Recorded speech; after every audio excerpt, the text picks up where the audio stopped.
and move it to next month.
This being the time and place for the November 2025 Planning Commission meeting, I'd like to call it to order.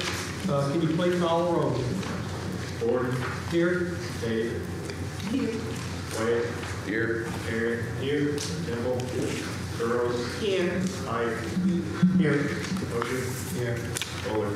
Here. So we do have a quorum.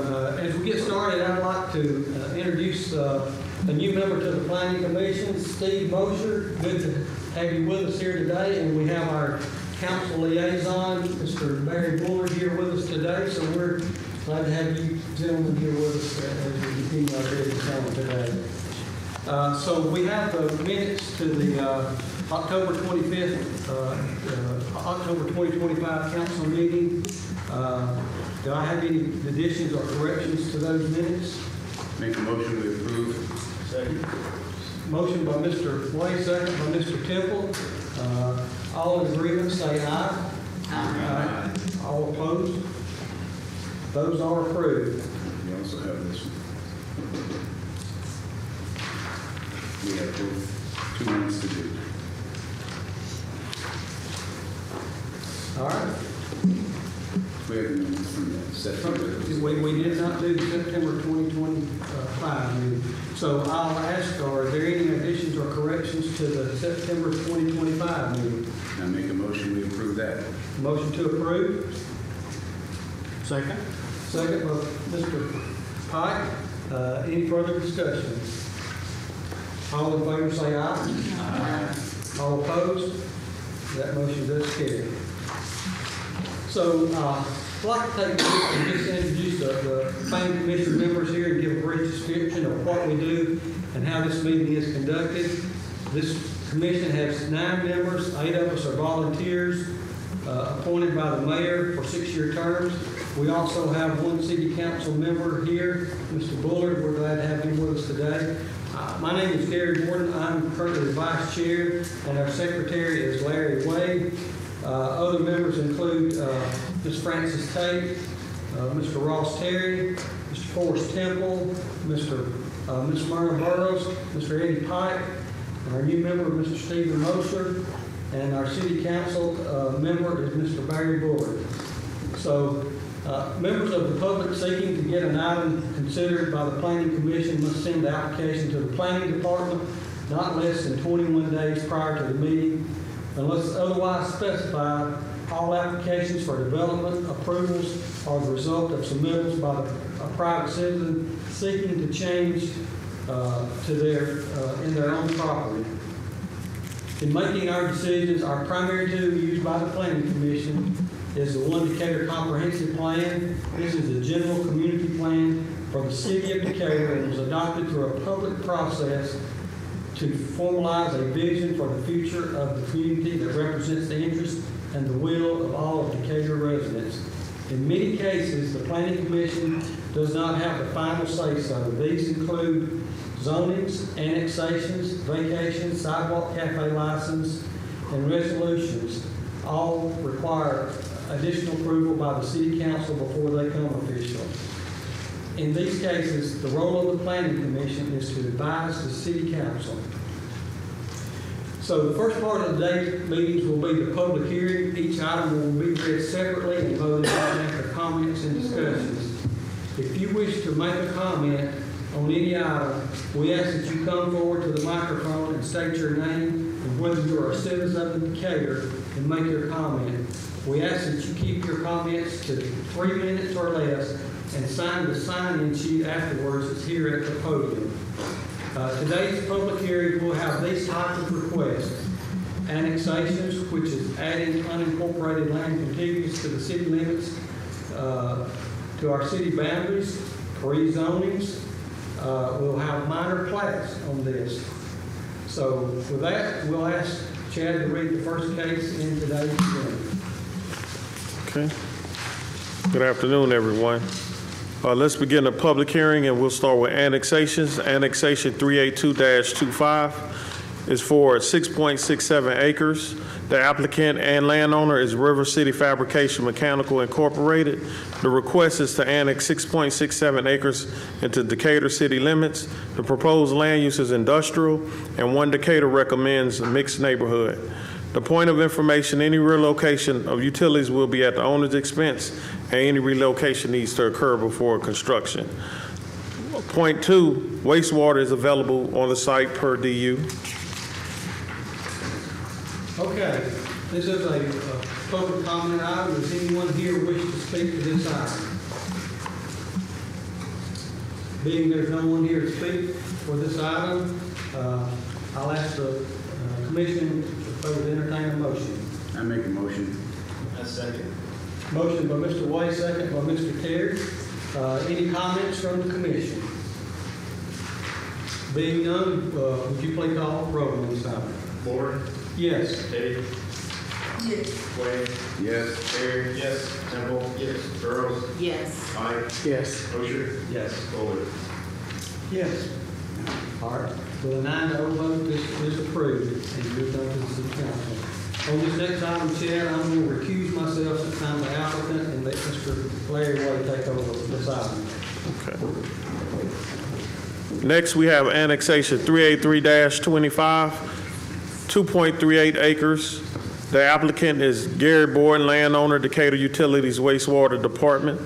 The request is to annex 2.38 acres into the city limits. Proposed land use is industrial. One Decatur suggests flex employment center. No points of information except that the relocation of utilities will be at the owner's expense and relocation must occur prior to construction. All right, is there anyone here from the public that wishes to make comment on this item? If not, I'll entertain a motion. Motion approved. Have a motion.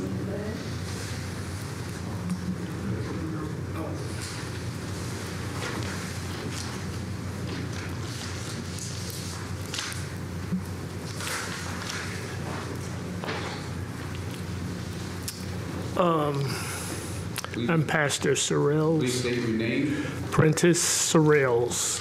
I'm the pastor of the Seventh-day Adventist Church there. That property, I guess, right next to our property, and we just wanted to make sure that are you annexing a portion of our property? We're just not sure, so we wanted to make this meeting and get some clarification. So you're concerned whether or not we're annexing part of your property into the city? Just wasn't sure, what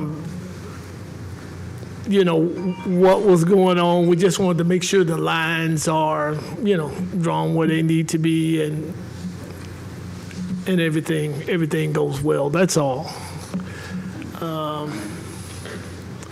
So I don't know if we need to have survey done to make sure where our land stop, et cetera, et cetera. Thank you. Okay, all right, thanks. Chad, do you have any comment to that?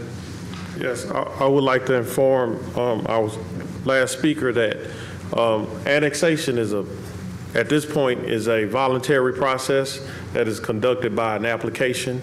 So if you elect to be annexed into the city, we'll have a conversation with you afterwards, but this annexation is speaking specifically to the property in question. Yes, sir. Okay, thank you, sir. Are there any other comments from the public? Okay, now we'll have discussion after the motion. Okay. Do I have a motion? Motion approved. Okay, I have a motion to approve. Do I have a second? Second motion. Second, Mr. Mosher. All right, any other comments or questions from the commission? I do. Yes, ma'am. The pump that's already there, is that part of the annexation you're doing? Is that part of it?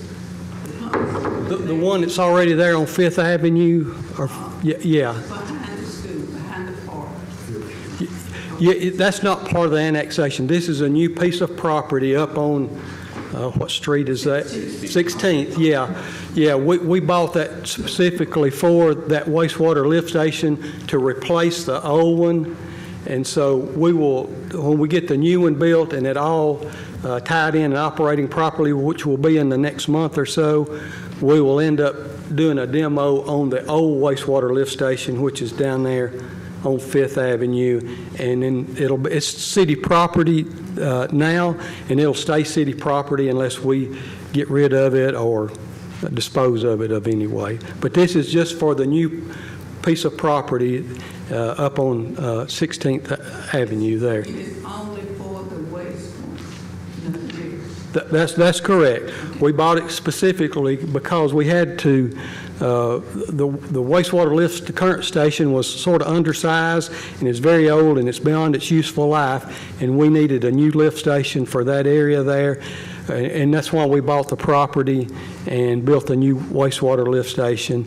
And I guess to another question, before when we bought it, it was all surveyed out, and that is the true property there when it was surveyed when we bought the property. One more thing. Yes, ma'am. What about the odor that comes from that wastewater? What can we do to eliminate the odor Older. from the plant? Oh, well, if you'll notice right now, we're working on a plant project upgrade there. You can see the crane sticking up in the air. We're redoing the whole headworks and where that wastewater comes into the plant, and that's a big source of the odor. And part of this project is we are putting in the latest technology of odor control at the plant. So there should be an improvement. I will not say that the odor will always go away, but we are using the latest technology that's available out there to try to reduce as much as we can. Any other comments, questions from the commission? If there be none, please call the roll. She is.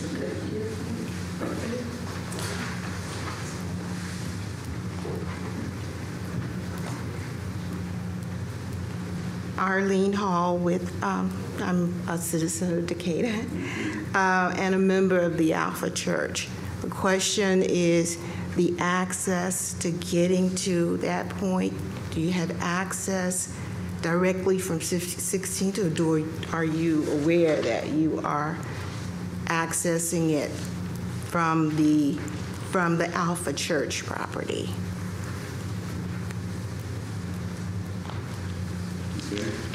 You want to address that? I think I understood getting access to the lift station there itself.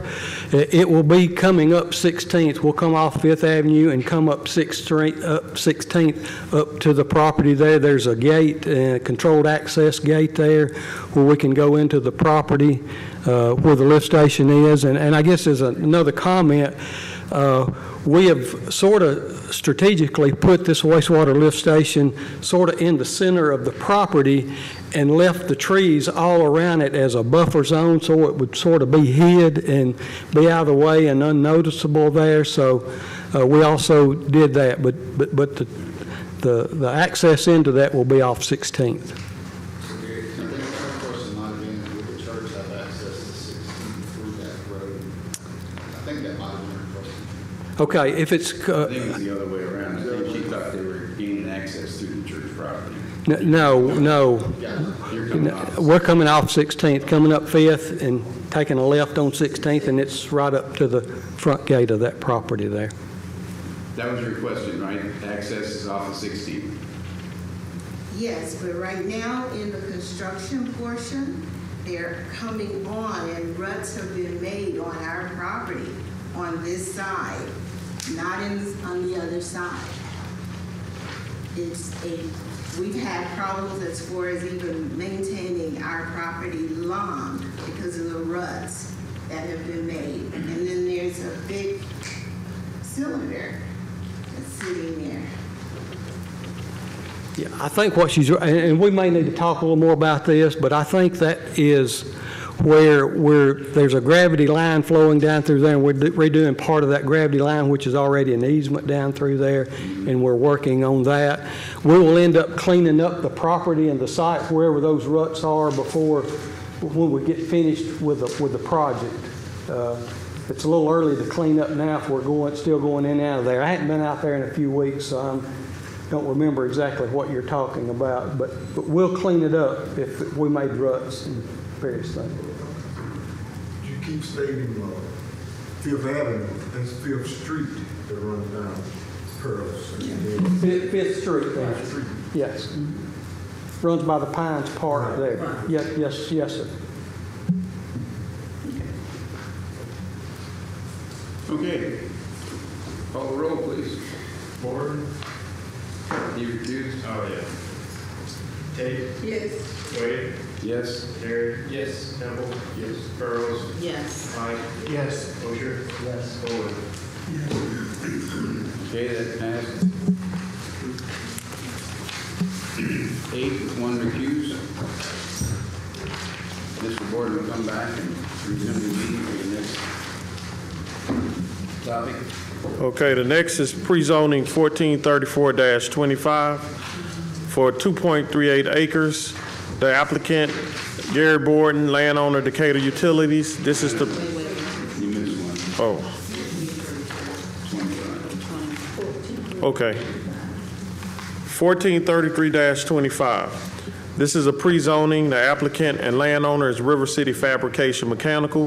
The request is to pre-zone 6.67 acres to M-1A Expressway Commercial. The proposed land use is for industrial. One Decatur recommends mixed neighborhood. Point of information, any relocation of utilities will be at the owner's expense and should occur prior to construction. And another point of information is gas and water are available per DU. Okay, is there anyone here wishing to speak to this item? Okay, being no one issues a public comment, I'll entertain a motion from the committee. Motion for approval. Motion by Mr. Pike, Second. second by Mr. Moser. Any discussion among the commission on this item? Take call roll, if you will, this item. Ford. Yes? Tate. Yes. Wade. Yes. Terry. Yes. Temple. Yes. Burrows. Yes. Pike. Yes. Osher. Yes. Fuller. Yes. Okay, that's approved 9-0, and we'll move on to the city council. And I'll recuse myself from this next item. Yes, sir. Bowman? Okay, we're moving to the pre-zoning 1434-25. It's 2.38 acres. Applicant Gary Borden, landowner, Decatur Utilities. The request is to pre-zone 2.38 acres to ID Institutional. Proposed land use, a wastewater lift station.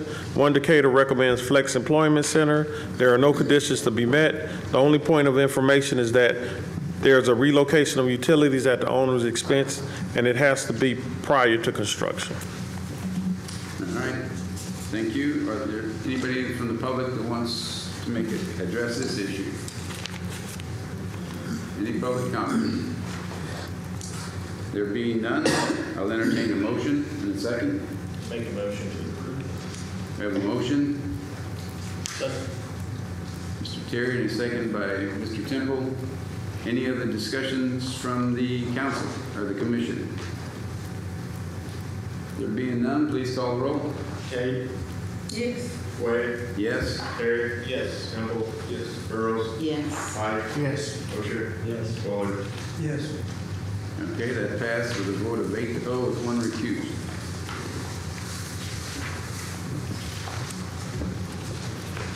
Okay. Minor plat. We're moving on to minor plats. This is the minor plat for the waterfront at Rhodes Ferry. It's 1.81 acres, currently zone B-5. The applicant and landowner is Waterfront Owners Association. The request is to approve the minor plat. Proposed land use commercial. One Decatur recommends riverfront mixed use. The conditions to be met: please show existing gas, water, and wastewater easements per DU. Point of information, any relocation of utilities will be at the owner's expense and should occur prior to construction. Okay, this is an item for public comment. Does anyone here wish to speak to this item? There being no public comment, we'll entertain a motion from the commission. Motion for approval. Motion by Mr. Pike, Second. second by Mr. Wade. Is there any discussion among the commission? Yeah. Go ahead. Do we have to know what we're going to pay? Excuse me? Do we have to know what's going to be put there? You know?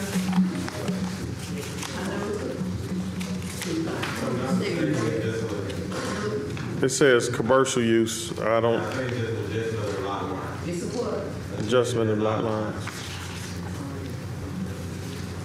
Yes, there's already a structure there. Anything about, Richard Humphrey, Purite McAnally.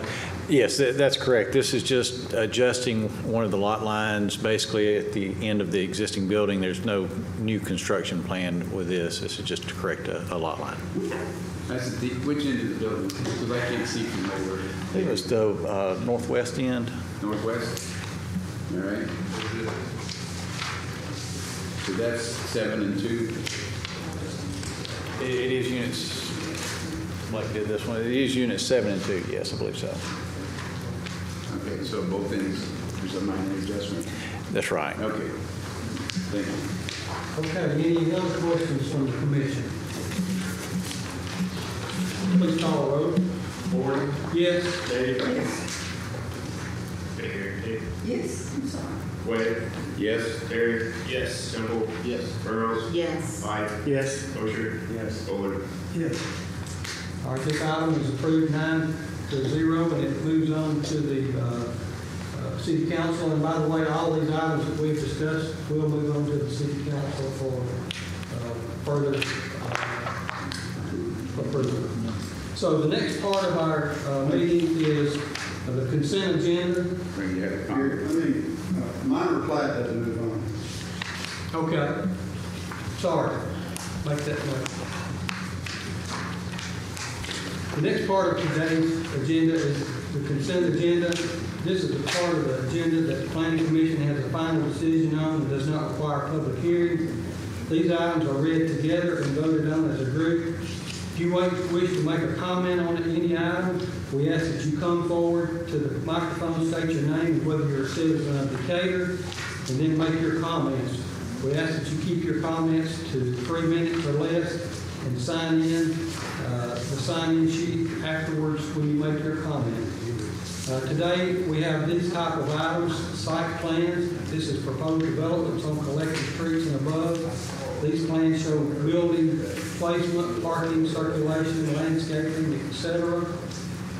Certificate to subdivide or consolidate. This is a one-step process to subdivide or consolidate no more than 3 lots, and the survey is required. Final plat.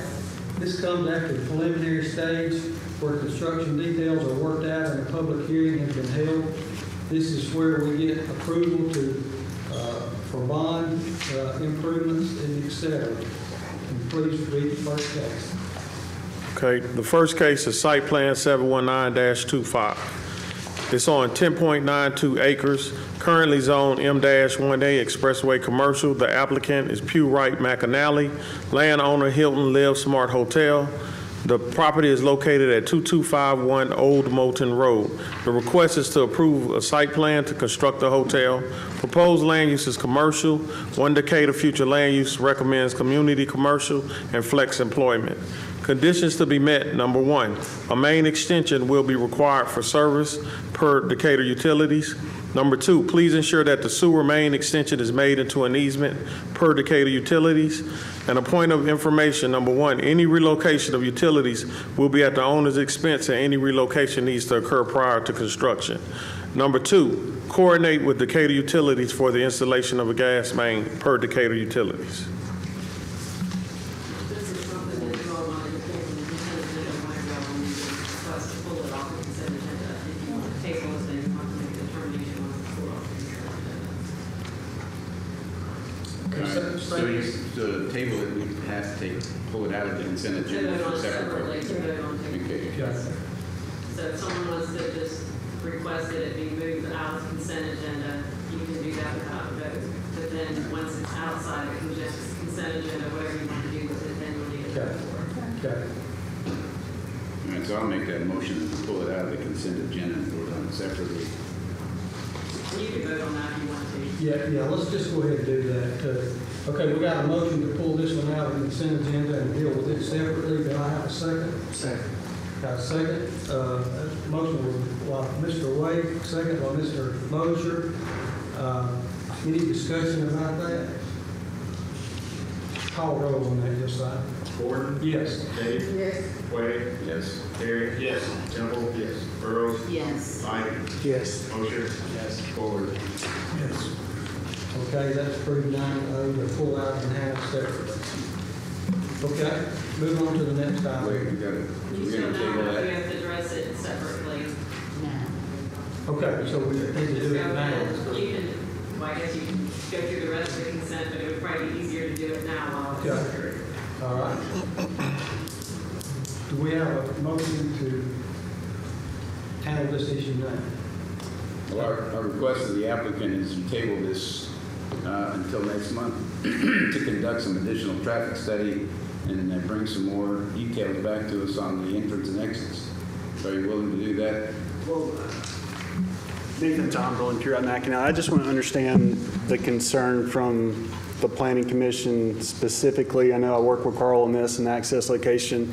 Just the brief discussions that we did have, I was told that there was some concern from the, with the intersection location. I just want to specifically understand what is the concern initially at that location. Is it left turn movements? Is it right turn movements? Because that can be addressed. I think for one, there is concern amongst the group, and we would like more data, to be able to make that determination that we're going to add more problems to flow on the road or not, So I think since, in order to make that decision today, I think we just like some counts and like some data in regards to 67 and over. And is that's data for the Planning Commission to review or for the Engineering Department to review? Both? I think it would be both. We need the planning department, Carl, to sort of be involved in that. I would think. My concern is the entrance to or in and out of Hoboken Road, anything there across that road. So there's too much traffic on that road. You're saying that really property's not open for development? I'm not saying it's not open for development, I'm saying the entrance and the exit need to be not coming out of Hoboken Road at that close to the belt line, that's that traffic gonna be. No, I'm not saying it's not open for development. I'm saying we need to redesign it and do something about that entrance coming on Hoboken Road, right across the water road. And Ms. Francis, what is the concern? I'm just trying to understand the concern. Traffic flow. I think that there's two parts. One is the volume. If you come back with a discussion on how much volume are we adding to Old Moulton Road. And the second is risk mitigation of the traffic leaving the property onto Old Moulton Road. Having a four-way versus the three-way. I think there's some concern about which one's riskier. Not understand your opinion, sir, but the risk of the placement of the exit. Not saying you can't develop property ever.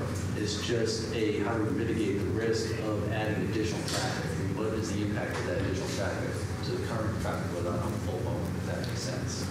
What I heard Carl say was that was the preferred method, was to tee into the already access across the street. Yeah, you want me to? Yeah. I'm Carl Pruitt. I'm the city engineer. Having looking at this and knowing about a lot of the traffic patterns at Old Moulton, most of your traffic, your peak traffic, at least going southbound, that's going to affect this entrance is going to be afternoon peak. That's when that side is going to stack up the most. And in the afternoon peak, you're going to have very few people leaving the hotel because that's when most people are coming into the hotel. So that type of stacking is not going to affect that entrance as far as this particular type of development, and vice versa. When you have people leaving that in the mornings, you have less traffic stacking on that north side and more coming from the south side. So I don't think that dynamic is going to create that big of an issue with this in this situation.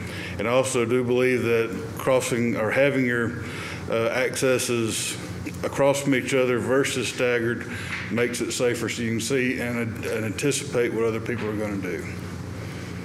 And that's how I've looked at it, and that's why I had no issue with this from the beginning. So I have two questions for you concerning this, Carl. Okay. As far as fire safety, Okay. is it necessary to have two entrances off of Old Moulton Road to come in from fire safety's position? I would have to rely that to the fire marshal. I know they'll probably look at having two accesses at least to be able to maneuver through the site. But again, that would be a question for the fire marshal. And then the follow-up to that is if we only needed one entrance off of Old Moulton, that second entrance is already up past the truck in and out from the gas station further on towards the east on Old Moulton. I think another concern that was mentioned is the flow-through traffic that will eventually develop from 8th right across that road and going out that lower exit, that western exit. If that road was configured to go and wind around differently on that property and just have that one entrance and exit on the east end, then you're not having people pull in and out of two different places at the same time out of the hotel, and controlling that at a place where it's basically traffic just going instead of a four-way stop situation where you're worried about multiple cars, you're only either turning right or turning left, and so you only have the cross traffic to be concerned with. And I understand that. And the second entrance, I assume, was from the developer's perspective. That's not something I think we regulated. That was just proposed by them. That was not something we just dictated for them to have to do. That's correct, yes. So, Based on hearing all that, I would support it like it is. That would be. I have a person with turning right and left on the other side of that Walker Road. He's coming out on Old Moulton Road, from the Walker Road. If you traffic turning right and left, you got to come all across Old Moulton Road for all this traffic there coming out Old Moulton Road and Walker Road. I understand that. So as the applicant, you're willing to go ahead today and have the council, the commission make a vote I mean, on this information? regardless, it'll be 3 to 4 weeks before we could get a traffic study anyway and have to resubmit. So I would say I would prefer to go ahead and vote on it. I mean, there are things we can do on the access further west, such as a right in, right out, Ms. Francis, if you're concerned with left turn movements onto Old Moulton Road. And that's what I was thinking might be a solution from my experience. Coming down Old Moulton Road, going towards the Beltline, the traffic stacks up. Yes, I would say in the evening rush time, maybe like around 2, 3. Between 3:30 and 5, 6 o'clock. Right. So that traffic is backed up down Old Moulton Road because you have a line of traffic turning left onto the Beltline, and then you have another line of traffic going across. Okay, so how about traffic that comes out of the hotel turn right only and not able to turn left, but if they want to turn left, they go down to 8th.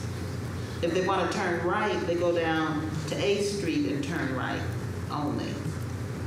You're talking about the most western entrance, Ms. The Myrna? most western entrance. So Yeah. have that right turnout only? Have that a right turnout only because that traffic backs up. So if somebody wanted to turn left, they're waiting for somebody to let them in, and then they're only in the left Right. turn lane. Not just a right out, but a right in, right out, so where you're not making a full left. Yes. That's the way I understand it. That's what she's saying. Okay.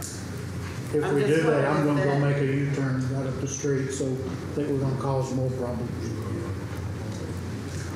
Well, they can go But down you that can go second down to entrance. 8th Street, you can go down to Well, 8th Street and turn right. No, they can come down to this exit. and Or they out, could turn come left. right, or they could You got a right. second exit to go there, left or right, which I think might Because that's mitigate further some of that. down, yeah, where the traffic is not backing up, waiting at the light.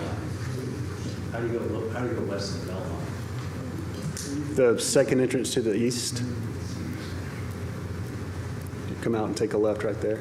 Okay, the second entrance. Right, the second entrance would remain the same as that. Right, you can go left or right, but the first one, you could only go right. And that's what I'm saying, when you, remember, when you come off of the Beltline, going west of Old Moulton Road, when you come off the Beltline, you're right there at that hotel entrance. You got that traffic coming off the Beltline, turning on Old Moulton Road, going that way, and the entrance is right there across from the Waffle House. You see what I'm saying? I mean, Is that the Mapco? Mapco, okay. Yeah, when you going down Beltline, okay, you go turn and go back to Moulton Yeah. Street. When you make that turn, you're right at the motel entrance. Right, and I think to alleviate your concern, if we did a right in, right out on that western entrance and have a full access, Yeah, right further down, it would work. So we could have I that don't as a see condition? a left coming, right and left Out, coming. right. That part of the time. I'm saying they don't need to be turning left there anyway, and we need the right further down. And so they want to go right next door and this way, and then turn left. Right, Correct. yeah. Yes. For the hotel parking lot. So, Nathan, is that a reasonable resolution to the commission's? so I think a reasonable resolution is what I would propose is that we approve it based on the condition of a right in, right out, given that a traffic study be performed if a full access would be acceptable. Is that reasonable? Well, I would like for you to study it once you bring it back and we see what it is, and then we'll approve it.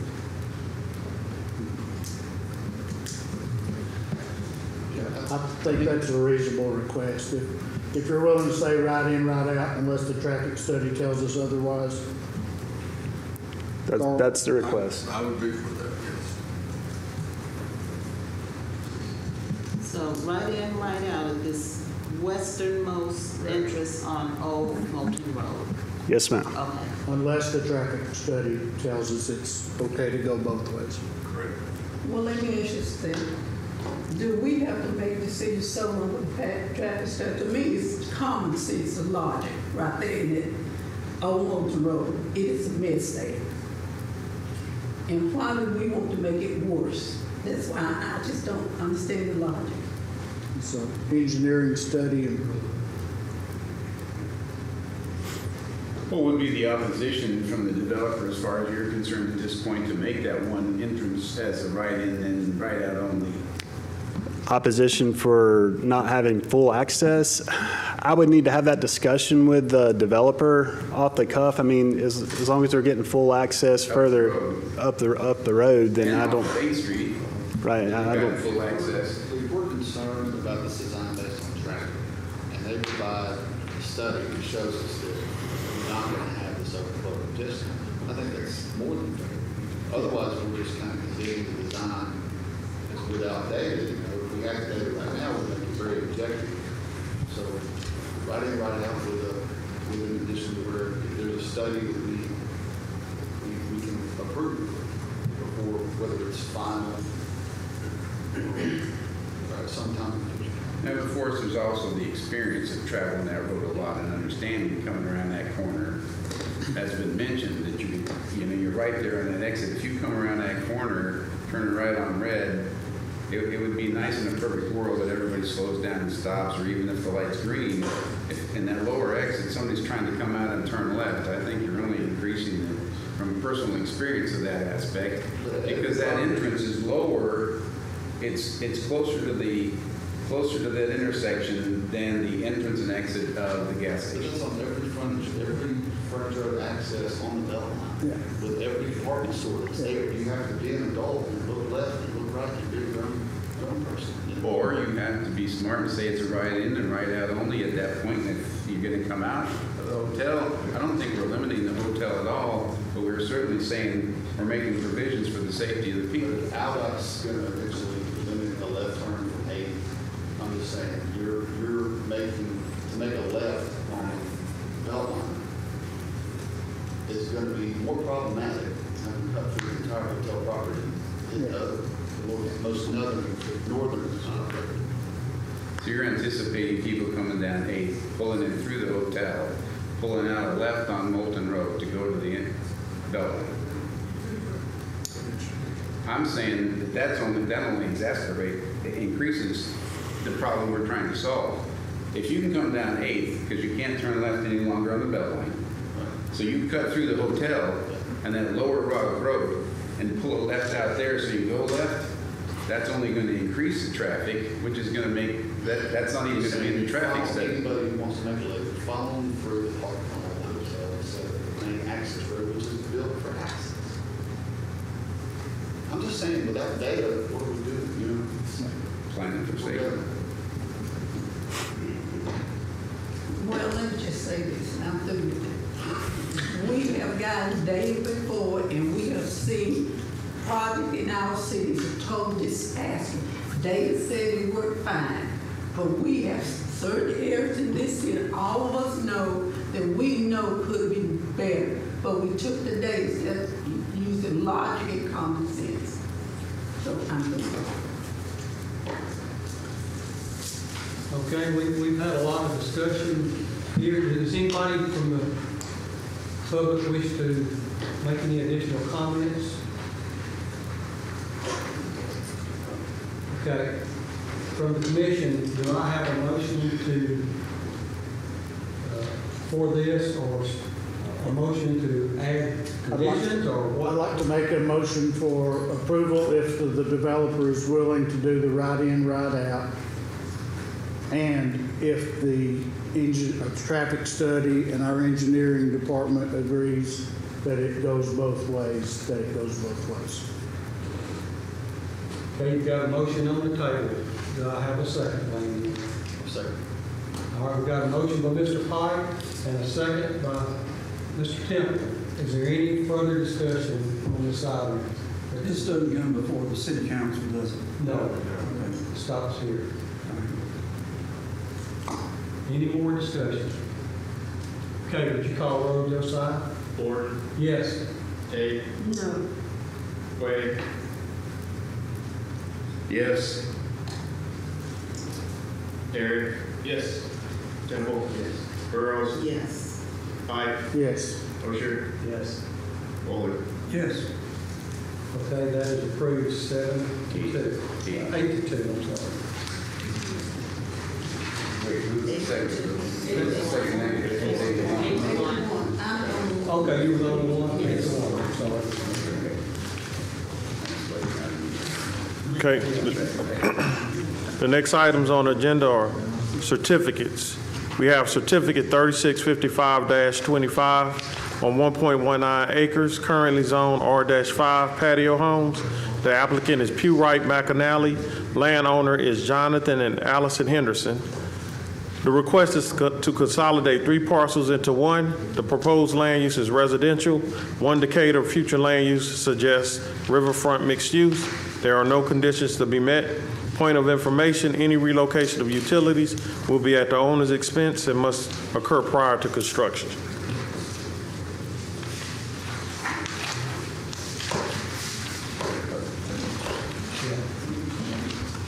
Okay. All right. Next, we have final plats. Final plat for Foxwood Addition 4. Acres, 27.3 acres, currently zoned R-3 single family. Applicant Pew Wright McAnally, landowner Foxwood Farm Subdivision, Partners LLC. The request is to approve the final plat to construct 68 residential lots on 27.38 acres. The proposed land use is residential. One Decatur suggests and recommends low residential. Conditions to be met, please label the easements between 50 and 51 per our engineering department. Point of information, any relocation of utilities will be at the owner's expense and any relocation needs to occur before construction. Number 2, Please ensure that payment for the street signs has been completed before the city can accept the public improvements.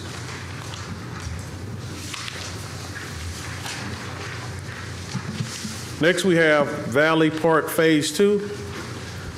On 10.43 acres, applicant Pew Wright McAnally, landowner Wilshire Development, Alabama, LLC. The request is to subdivide 10.43 acres into 32 lots. The proposed land use is residential. One Decatur recommends and suggests flex employment and low residential. There are no conditions to be met. Point of information, any relocation of utilities will be at the owner's expense and shall occur prior to construction. Did you miss Heritage Creek? That's it. Final plat, Heritage Creek. Heritage Street is paid off. Pardon? Heritage Street is no longer on it. They're paid off. Right, that's the old. This is the old agenda. It's going to be on the final plat. The applicant pretty much ruled that they would like to be removed. So the bond and the final plat will be removed. Sorry about that. Okay. Is this one a build a rent thing? We just requested to table that in the next month. Yeah. For other business, we have bonds. A performance bond for Foxwood Edition 4. Oh, you got to vote. Yeah, we got to vote on all this. So is there anyone here who wishes to speak to any of these items? Being no public comment, do I have a motion from the commission? Motion to approve. Motion by Mr. Terry, second by Mr. Wade. Any discussion among the commission? I got a question. Yes. Back to the Foxwood. You know, this is final plat, so under the new zoning ordinance, they have to declare whether it's built to rent at every plat approval. So I don't know if this falls under that, does it, Ruth? Under the new ordinance, New ordinance. if someone, I think, asked if it was built for rent. That's Foxwood 4, right? Yeah, Edition 4. Foxwood has to declare whether it's built to rent or not at every plat approval. Yes. On this particular edition, this is not one of the ones that currently has homes on it, correct? That's correct. That's correct. Okay, then yes. Because I think there were some other, the ones that they previously bought and had started developing, those were still allowed for what they already were, so this is a new addition, so yes, they were supposed to say if it's built to rent. I have a question. What date does the new zoning ordinance take effect? The new zoning ordinance takes effect January 1st, 2026. Thank you. But I'll clarify, the build to rent ordinance is already in effect. The one that makes them declare whether it's built to rent at every plat approval. So for this to be a build to rent portion, it has to be declared today. And nobody's Correct, Ruth? Nobody's, I believe so. I'm trying to make sure it's not just preliminary. It's every plat. Every plat. so that hadn't been declared before us today, so. Right.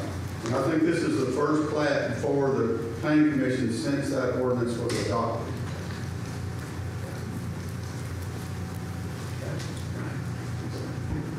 Okay. Any further discussion?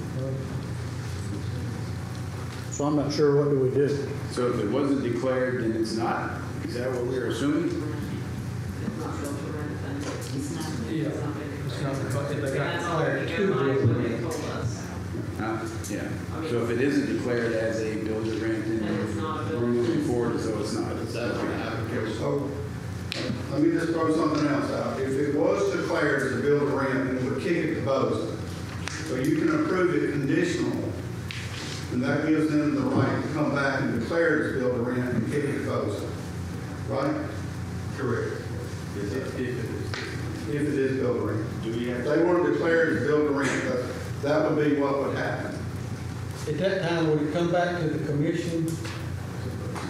We'll go Whenever to they declare Boza. it build to rent, it makes it go to Boza. And And then, then if Boza approves it, then it would come back to you to Back to approve the the plan. commission, correct. That's exactly right. Yeah. So do we need to take it out of the consent and go back and add a condition? It's Well, you could make it conditional. You could just approve it Yeah, conditional. you can put a condition on it, and then whenever you vote on everything. Yeah, the condition. But the final plat's in the consent.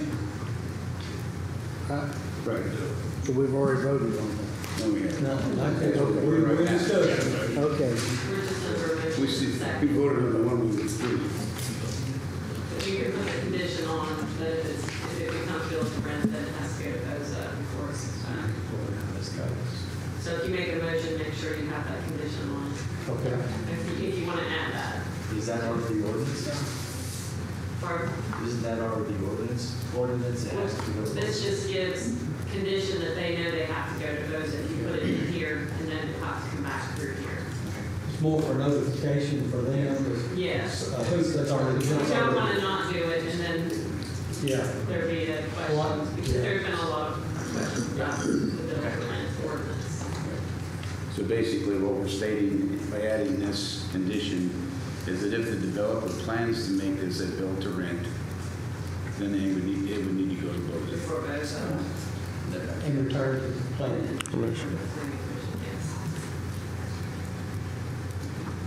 I'll make that motion on this Foxwood plat, that we add the condition that if the developer plans to make this a build to rent properties, then they will have to take it to BOZA.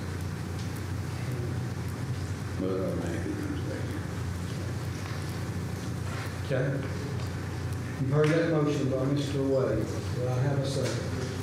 Second. This is just for, I'm sorry, Just for this Foxwood. just for the box. Yeah. This is just for the Foxwood to add the condition, because there's currently a motion for the consent agenda, but we're not going to have, this is a separate motion. Yeah. Okay, this is separate one. Do we have a second for this?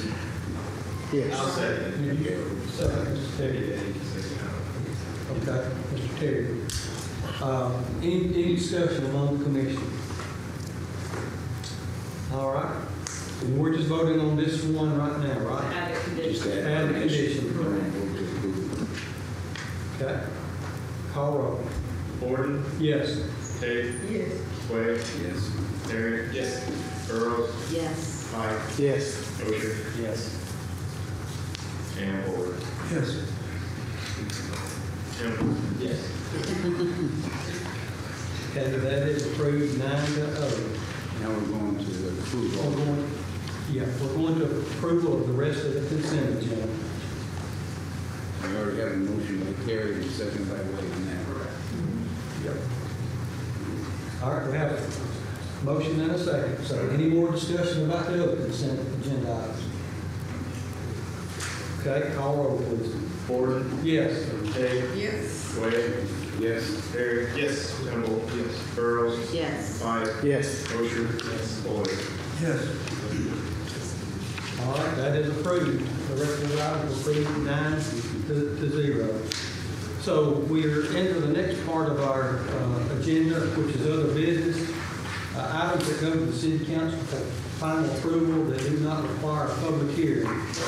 These items include performance bonds, bond reviews, vacation requests, and planning commission resolutions.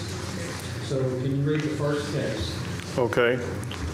We have a performance bond for Foxwood Edition 4 on 27.38 acres. Applicant Pew Wright McAnally, landowner Foxwood Farm Subdivision Partners. This is to request to accept performance bond in amount of $202,530. And this is for street paving, curb and gutter, and electrical. No conditions to be met. Point of information, any relocation of utilities will be at the owner's expense and needs to occur prior to construction. Okay, is there anyone here who wishes to address this item? I have a question on the agenda. It says 172,000. Am I looking at the wrong one? Yeah. You got an old agenda?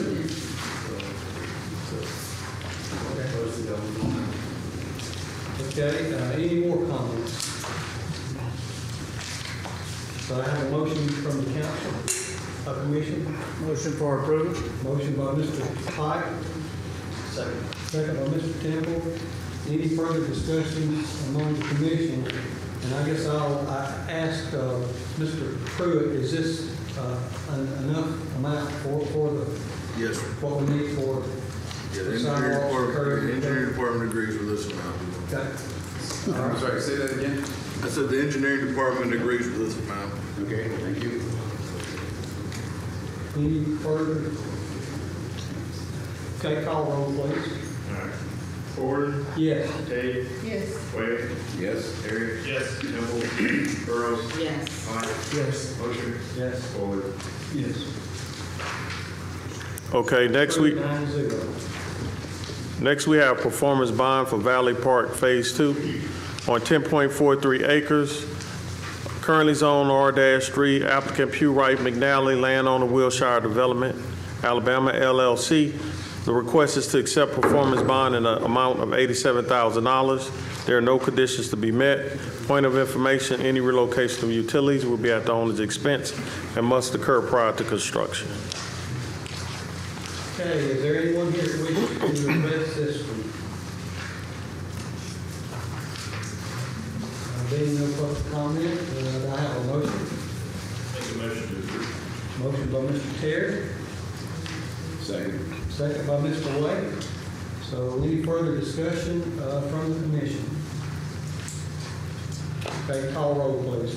Ford, Yes. Tate, Yes. Wade, Yes. Terry. Yes. Temple. Yes. Burrows, Yes. Pike. You stepped out.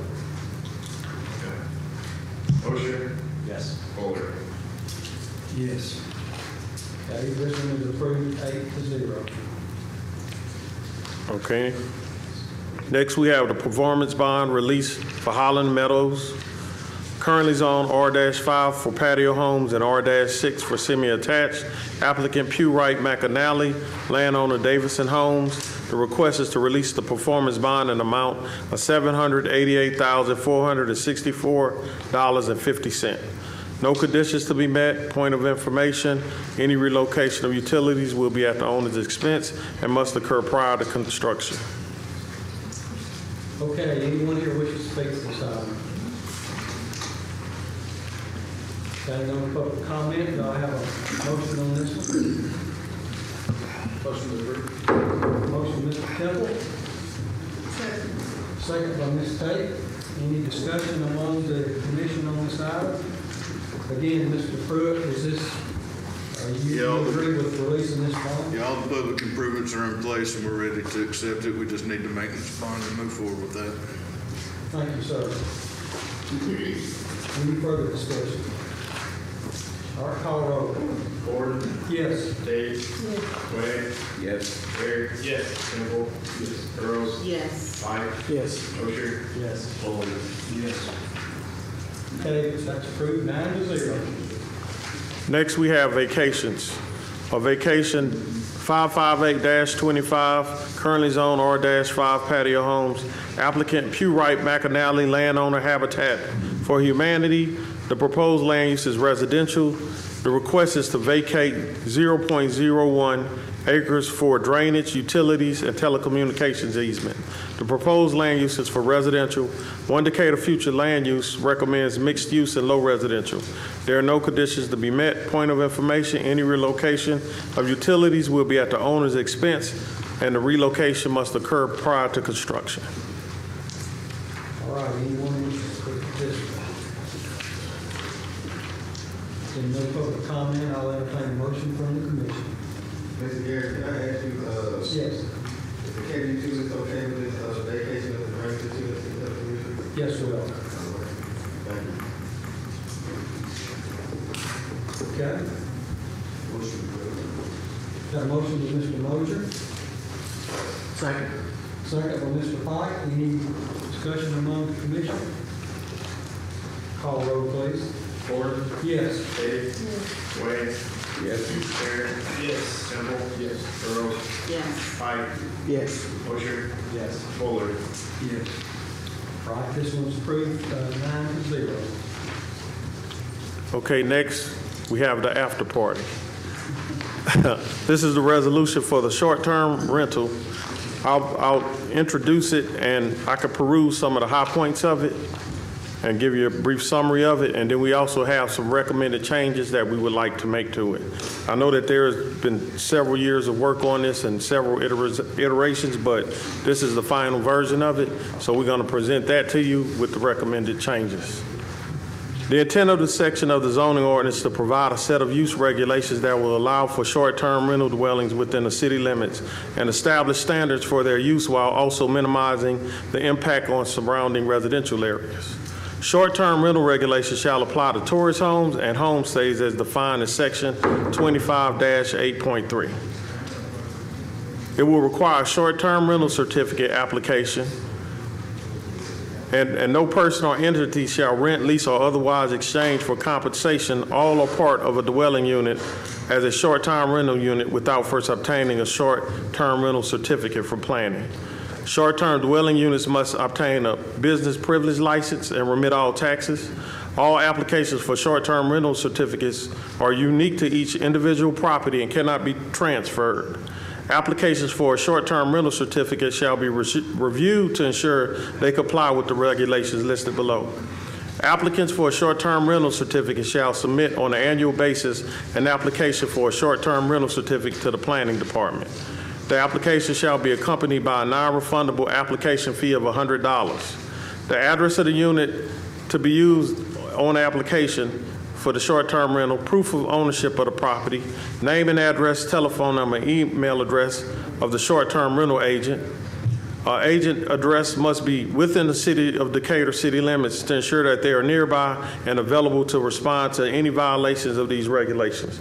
The address may be a commercial property if the property is managed by a real estate or property management company. The short-term rental agent sign acknowledgement that he or she has reviewed the chapter and understands the requirements. The number and location of parking spaces allotted to the premises. The short-term rental agent's agreement to use his or her best efforts to assure that the use of the premises by short-term rental occupants will not disrupt the neighboring community and will not interfere, it says neighborhood, and will not interfere with the right of neighboring property owners to the quiet enjoyment of their properties. The property owner must provide a proof of insurance coverage for the property, including liability coverage, and the use of the property as a short-term rental unit. Copy of a utility bill showing said utilities are in the name of the applicant. An initial application shall be accompanied by certification that the owner or rental agent has attended and completed an education course approved by the city of Decatur on the operation of short-term rentals. That's another point I need to add to the changes. I don't have it on there, but it's really not going to be an education class, but more so like an orientation. Any other information that this chapter requires the short-term rental agent to provide to the city as part of an application for a short-term rental license. The director or his or her designee shall have the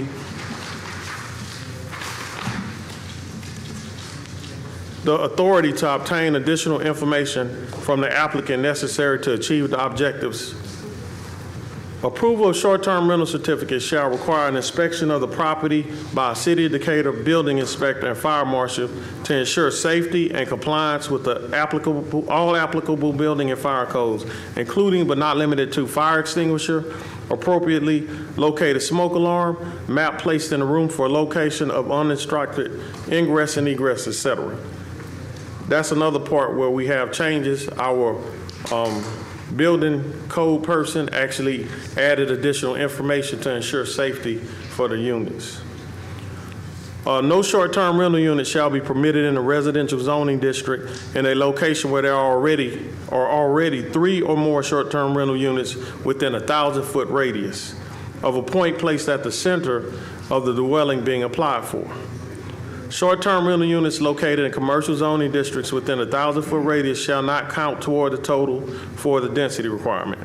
A short-term rental unit will be considered within a 1,000-foot radius if any part of the dwelling, not including accessory structures, falls within the 1,000-foot radius. No short-term rental unit shall be permitted in a residential zoning district if it would create a situation where there are more two contiguous properties holding a short-term rental certificate. Short-term rental units located in commercial zoning districts shall not be subject to this requirement.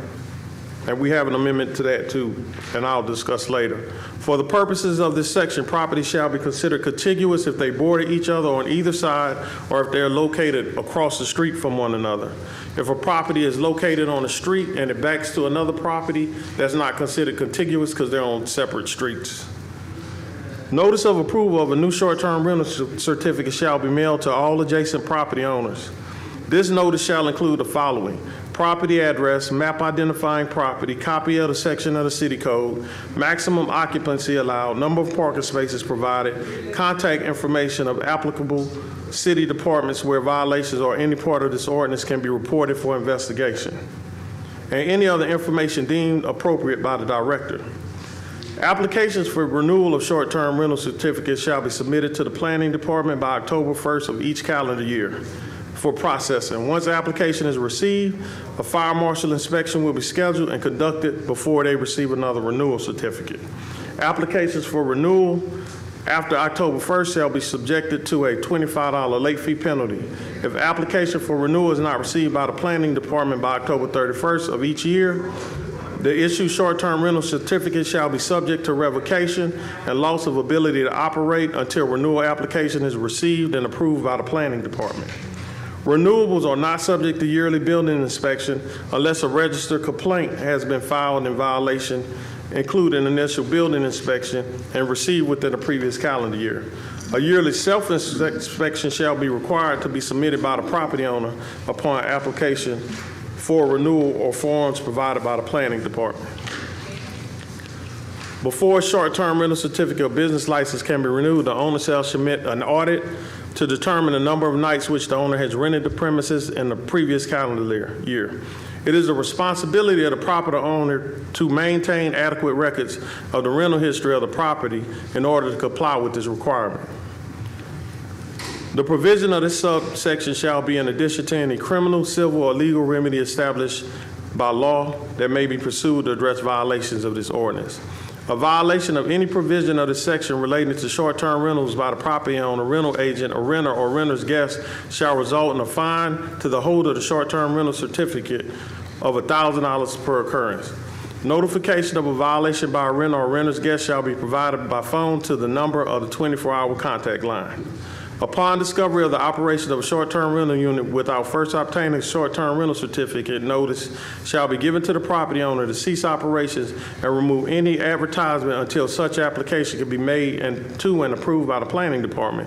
Failure to do so shall result in a fine of $1,000 plus $20 per day for operations have ceased and short-term rental certificate and business license issues, which happens first. If 3 or more are founded, register complaints in any city department where the complaints leaves both name and address are received on a short-term rental. Within 12 months, the short-term rental certificate shall be revoked. A complaint shall be considered founded, registered complaint if not deemed to be a frivolous or inaccurate complaint upon further investigation by a staff member of the relevant city department conducting the investigation. If any criminal activity conducted by the holder of the short-term certificate or any individual property which they hold a certificate results in formal changes, the short-term rental certificate issued shall immediately be revoked. Notice of each complaint of violation shall be mailed to the certificate holder identifying the complaint of violation and any corrections needed to do so. Failure to make said corrections within the specified time shall result in revocation of the short-term rental certificate. Any complaint of violation subject to this section may be appealed to BOZA within 30 days of notification of the violation. In the case of a certificate being revoked subject to this section, following a notice of repeal of the short-term rental certificate and/or denial of an appeal of reinstatement of BOZA, operation of the short-term rental shall cease immediately and the property shall not be allowed to obtain another short-term rental certificate for a period of no less than 3 years from the revoke unless and until the property ownership changes and a new property owner applies for a new certificate. Whew.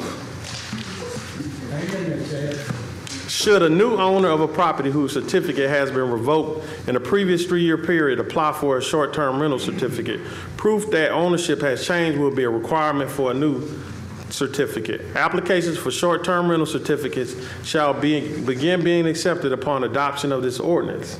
Monetary fines for violations of any part of this ordinance shall be imposed 90 days after the effective date.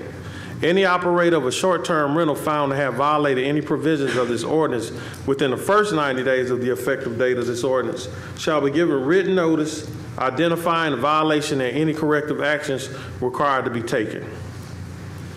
Here are the requirements for operation of a short-term rental property.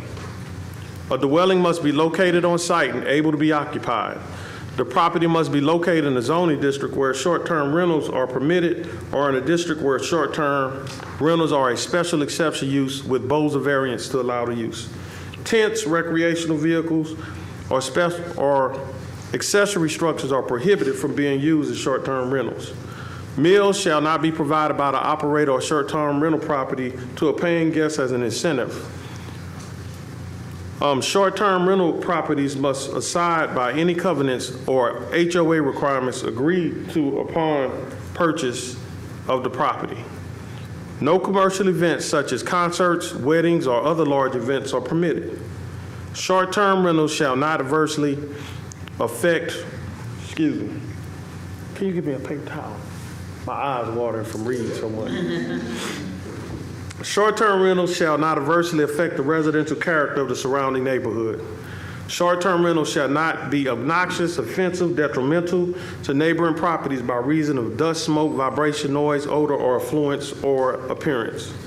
Occupancy is limited to 2 times the number of bedrooms available for rent, and children under the age of 6 should not count towards the maximum guest occupancy.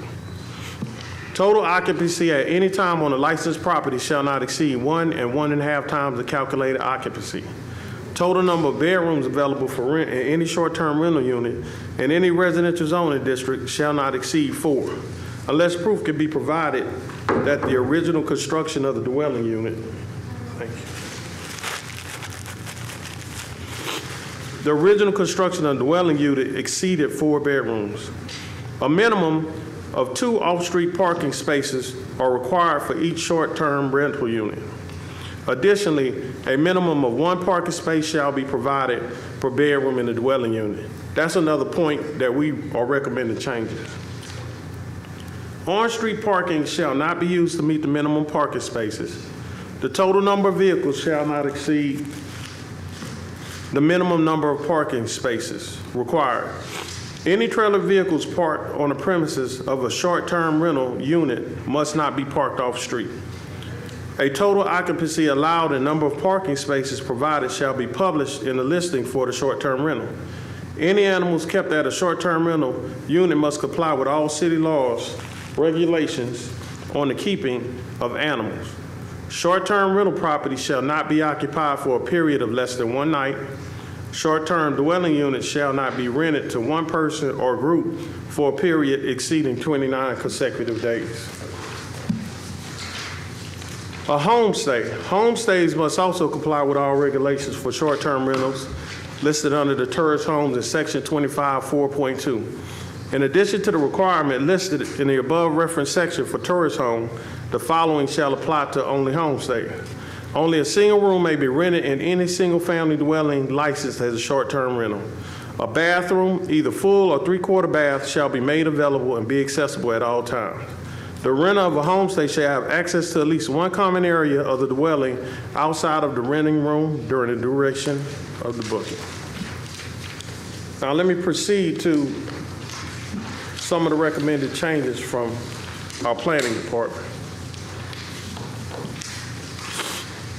Also, add to the document, we mentioned that properties in commercial zonings were excluded from the 1,000-foot radius. We also would like to include properties along the riverfront, those properties along the Tennessee River between there and Wilson.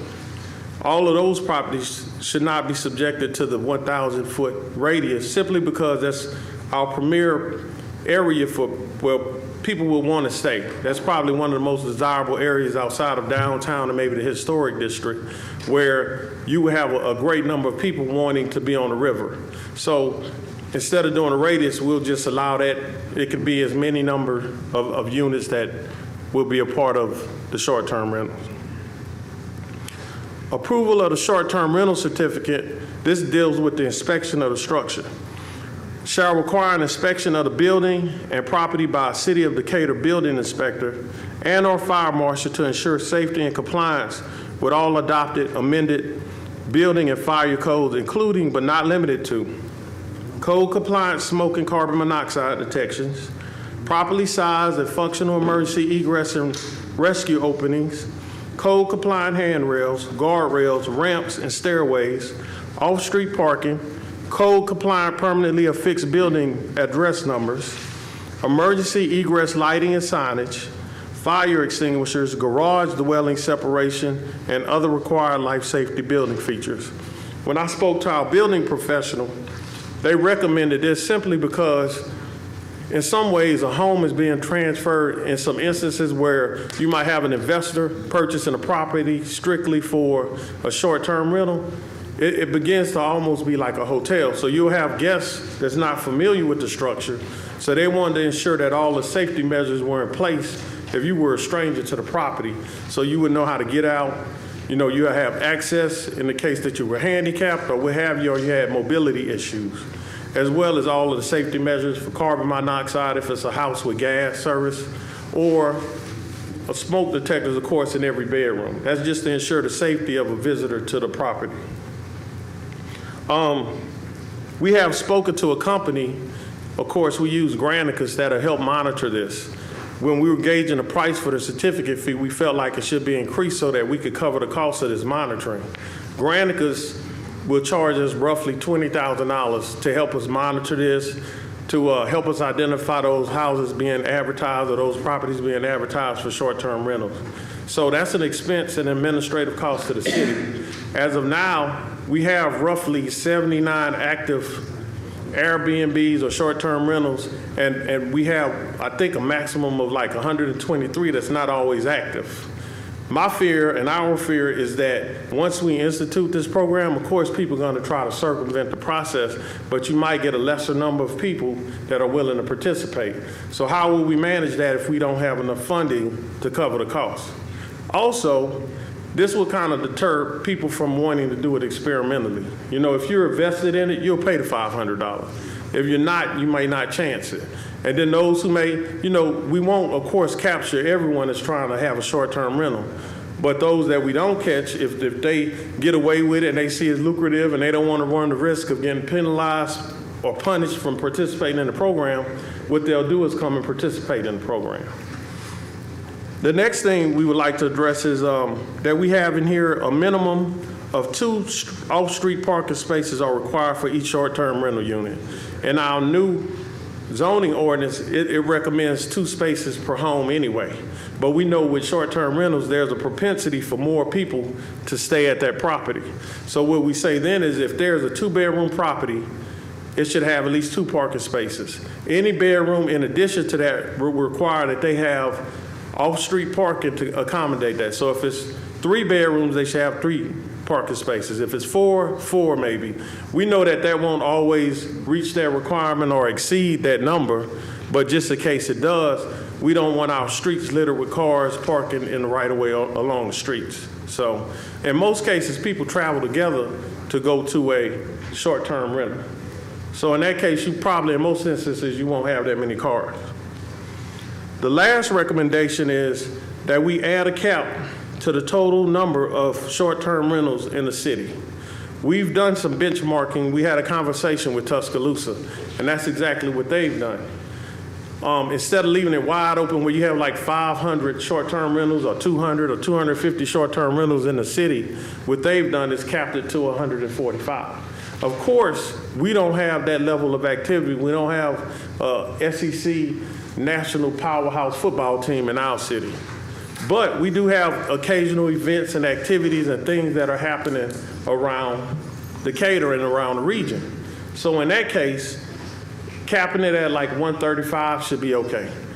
We don't see, hopefully one day we get to a point where we have enough activity and entertainment and draws to the city where we can, you know, look at increasing that number. But at the time, 135 is good. I doubt that we even get close to that number. Currently, I think we're at somewhere between 123 or 129, and most of those aren't active. Only like 79 of those are active. So we still would like to place a cap on it so we can maintain some form of control. And that's all the comments I have. Any questions? You had one more that you wanted to add, changing that word education class to an orientation. That's correct. The orientation class. There's not a proven education class, but we would like to get those applicants that are interested in being a short-term rental owner to come in and have an orientation with our planning department. Yes, ma'am. I have a lot of. Yes, ma'am. Can I just insert two more recommendations before we get into that, if you don't mind?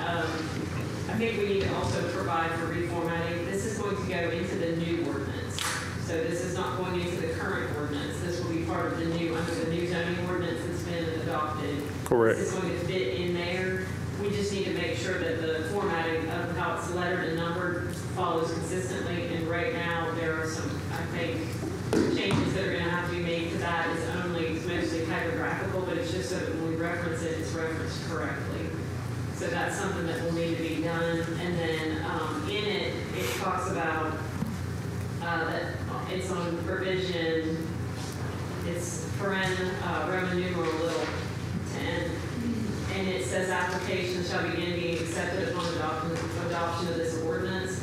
If there's a recommended date when you want this to actually be implemented, you'll need to recommend that to council, because when they adopt it, it would be instantaneous for applications, and I don't think that that's what's necessary. I think we want to have some time to get everything ready. Prepared. So those are just the two that I would also suggest, make sure. So what would the planning department? I was just about to say, we have to, of course, prepare for the new zoning ordinance, so we have some applications we have to update and so forth for that ordinance. I would say at the end of the first quarter or probably the beginning of the second quarter of the year. I think in March, late February or March, should give us enough time to prepare. So why don't we just set it for April 1st? I mean, we could do that too. That gives you the first quarter, January, February, March. Yeah, And make it effective April 1. that'll work. So, Chad, if we can piggyback on that, you said the first of April.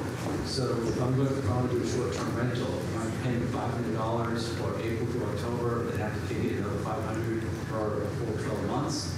Will it be prorated? Actually, we'll probably monetize it and quantify it in a way where we could probably prorate the days, what have you, do some kind of calculation and figure out what that cost would be from that point. For year one. Just prorated. For year one. For year one. The second question I have, kind of related to that, is there a particular reason why we're just doing a 1 October to 30 September renewal? Why not just do 12 months? That's our fiscal year. If you want to make that recommendation to do it by calendar year, that's fine. Only to relieve the burden of 135, if it's successful, 135 people come in your office on 1 October. Right. You know, it make it also easy, you don't have to worry about prorating either. Right. Somebody can go to that day, I want to do a short-term rental, just walk in your office, boom, you're good for 12 months. Kind of spreads out the workload. Right. We also had the opportunity to work with Granicus to do it online. We know that initially we want to take a lot of in-person applications.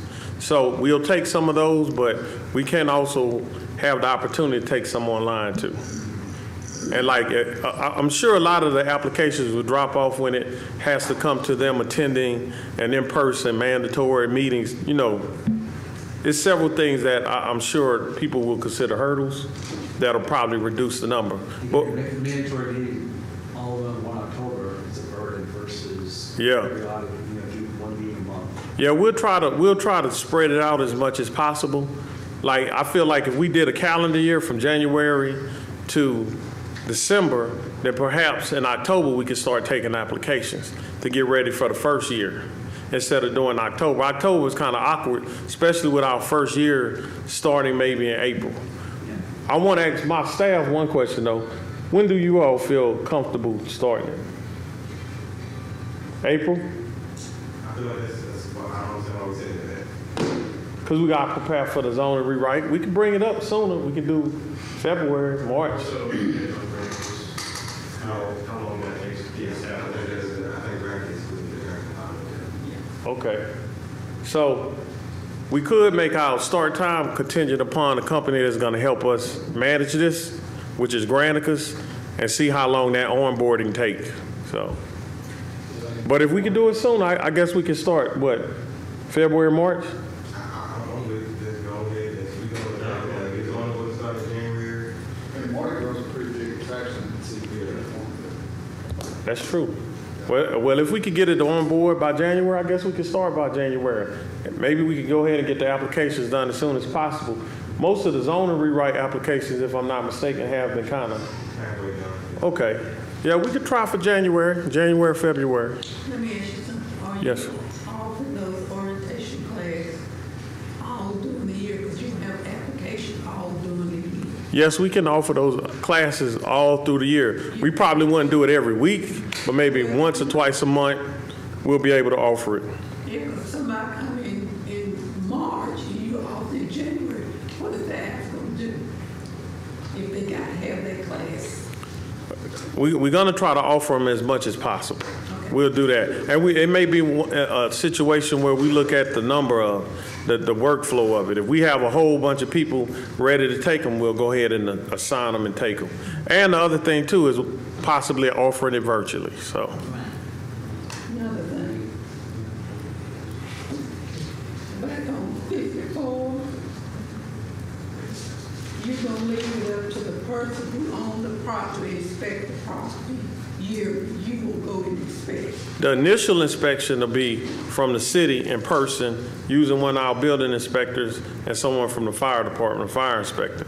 After that first year, they can do a self-inspection. It may be something where we ask them to take pictures of all the items that we typically look at when we go do the first inspection. Upon the first inspection, if there's something that's missing, we're going to require that they have that and fix that and address it before we give them like a certificate of occupancy for them to rent it as a short-term rental. After that first year, they got to do it themselves. But you're gonna require them to take pictures of everything, because if you just require them, so you go in there and do it. Of course, it's their property, that's the issue, they not report it. Yeah, we're going to require that they do pictures, maybe a video, and then have a checklist. Well, yeah, that's what that needs Yeah. to be in here, that the person inspection will have specifications. Okay. The floor is part of the class. There's going to have an initial class, they talk about the class. But the class not gonna make them go out there and correct something's wrong with their property. If they don't do it the second year, then they're not permanent. Right. If they do it themselves, how will we know that it's not corrected? That's what I'm true. saying. That's true. So do you recommend that we do an inspection annually? I recommend you do an inspection yearly. Okay. To go along with that, like, what is the workload that's going to be added to your staff already? So I know y'all- It will definitely increase our workload. It may require for us to hire another person to administrate the program. That's why we were considering with the price too. And actually, initially we were thinking of something higher, but $500 would work. But it will increase our workload. Another change that we were just discussing, state law prevents us from charging more than $500 per violation of the ordinance. Okay. That's section Little Roman 8A. And so if where it's $1,000, if the max fee would be $500 under code section 1145. Okay. And to pick it back on here, if we're gonna have all these rules and regulations, we need the staff to monitor it. What you can have the rules and regulations, nobody go out there and check it. Yeah. But now Granicus will help us with monitoring this to a degree in terms of how many are out there. If there are any violations, they'll have a hotline for people to call and make complaints and that sort of thing, for them to submit applications. So they'll help us with a lot of the monitoring. In terms of the in-person inspection stuff, we'll of course use our building department. But in terms of like communicating with them and stuff, it may require an additional staff person. Like to add that Granicus also gives education, so they could help us on that as well. Yeah. And then I just want to look at it different perspective. you don't inspect hotels every year. Hotels. They get their CO, and we maintain that, they, we make that they don't maintain their property. And maintain that inside the interior, electrical and all that. You're right, but most motels know if they want to stay in business, they will make sure their motels are other than the flea bags. Correct. Okay, but what I am saying, as a homeowner, if you want to rent your property out, there should be some inspection. Because if I'm a homeowner, if I can get X amount of dollars on this rental, I may let the bathroom not be what it's supposed to be. May let that slip. That's what I'm saying. We don't want to end up with a lot of dumps, what I'm saying. Don't you think complaints will merit further inspection? What? Complaints. Will merit inspection? Well, how would the people know, how would I know what's going on in their house? What? Well, one thing with a lot of these short-term rental companies, they do have reviews. They have reviews. So, you know, as a part of the monitoring, maybe we look at the reviews and see what's going on or what's being said in terms of the property. Well, I'm just saying, we just need to make sure we watch this closely. That's all I'm saying. We also need to be friendly to the people who, because you're bringing people into your city that don't live here. Correct. Right. So, Chris, also to your point, you know, like an Airbnb, before I rent an Airbnb, I go online and look at the reviews people stayed there before. If the bathroom's not up to standard, you know, if there's roaches or whatever the unsafe condition is, it's already noted online. And you're not going to gain more business. So that's the incentive for the homeowner to keep their rental property, their short-term rental property up to par, if not better, because that's how they do business. And you're absolutely right, but you believe everything you read on Google and on what they put. When it comes to reviews, I can put a review. I can put a review by me. Yeah. I mean, you know. But I think. We need to have a hold on this. In addition, this company that we're thinking of helping us manage this, they have a hotline, right? Correct. So if I'm renting one of these places and I'm not happy, I got a number other than the property owner to call and file a legitimate complaint. Right. And that'll be followed up through the planning department, right? Right. Okay. One more thing. How do we monitor this parking spaces? Typically, with the parking spaces, if it's a nuisance, a neighbor going to complain. Yeah. A neighbor will complain about too many cars being at their neighbor's house. As a part of this ordinance, we do have a notification standard too, letting the neighbors know that there's an Airbnb or a short-term rental in their community. So they'll know, which probably would create some kind of watchdog atmosphere in most neighborhoods anyway. Because there are some people who buy into this, and there are a lot of people who don't. So we must consider that. So once we put out the program with a lot of the rules and ways of conducting business in here, there'll be a lot of people that may be a little antagonistic against it and start complaining for no reason. But that's why we have in here the statement that to make sure that their complaints and nuisance complaints are valid. So we know a lot of this will happen. So the community will be watchful. Explain one more time, the first one on the short-term rental ordinance recommendation made. But the Tennessee River, looking at it. Okay, the reason we selected that is because a lot of the real estate along the river is high priority. Everyone wants to have a scenic view or would like to be close to that natural resource. So the reason we did the no radius buffer around those areas because in some communities it's limited. So if you have two houses next door to each other, that's not allowed to be a short-term rental. If you have 1,000-foot radius around a property from the center of a property and there are more than 3 houses in that radius, they can't exist. So really it's a first come, first served basis with the density radius. If you're the first one in your community on your block, you know you have a very dense neighborhood. Hopefully your neighbors aren't next door to you or across the street because they couldn't participate. But they might be on a block over and they fit within that radius. And we only have 3 within that radius or in that buffer. Along the river, that buffer is null and void because we know that people will want to go to one of those properties along the river and rent those for a weekend and have a nice view of the river. and come to Decatur. We know that. So instead of like penalizing them and treating them the same when they have a natural resource that has value, allow them to be able to rent those properties without having a buffer at a higher level than anywhere else in the city. And that's discriminating. Well, actually, it's not. Yes, it is, because you're going to allow them to get most of the 135 spots that you got. That could be a point. I see your point. So maybe, what do you recommend? I recommend you get across the board for the whole city. Well, what's unrealistic about it is more people are going to want to be by the river. I don't have a problem that more people be across the river, but you cannot just have a ordinance that you give one part of the city more preference than other. If you have a rule across the board, and I understand. Yes, Right. you will be on the river. But don't we do that with some different zones?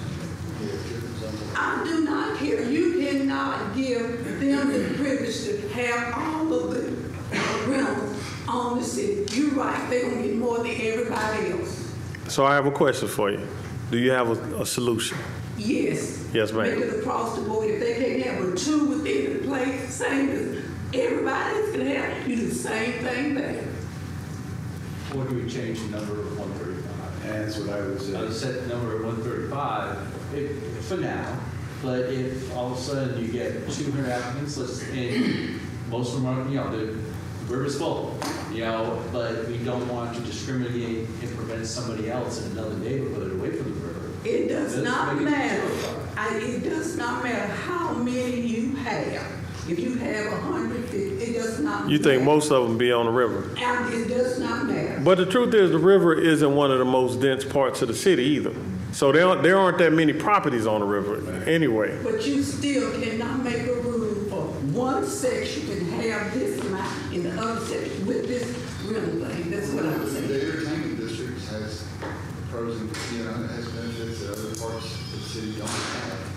So we could look at waterfront because we don't use our waterfront, right? We're always looking for some way to have something going on the waterfront. This is a way, but it's not tied, it's just tied to that property, how it sits, like the entertainment district. I still think you give a privilege to the waterfront district.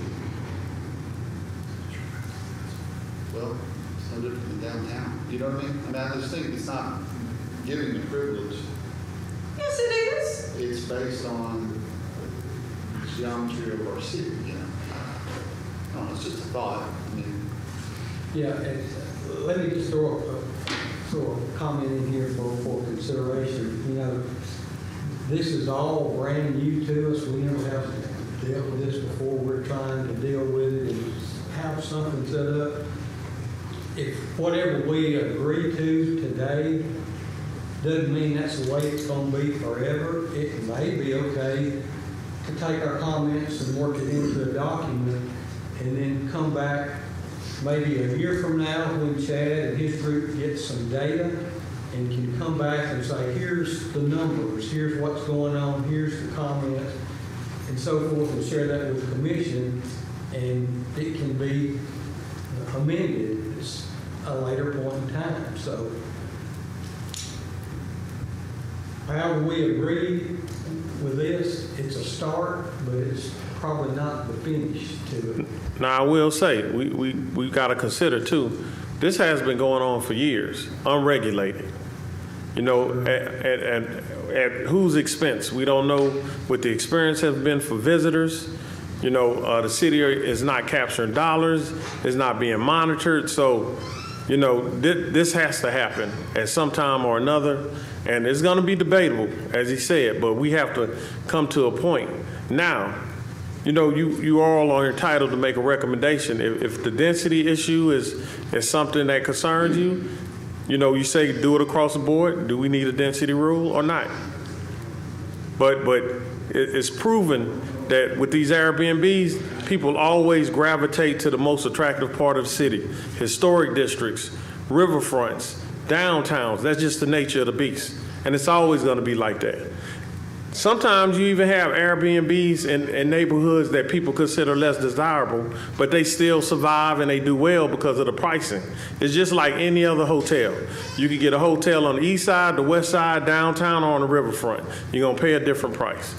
People are going to gravitate to the areas that they find that they want to be in the most. It's just the nature of the beast. I have no problem with that. You choose where you want to go. Correct. I agree. But you cannot say, over here is no restriction, but there's restrictions over here. That's my point. Yes, ma'am.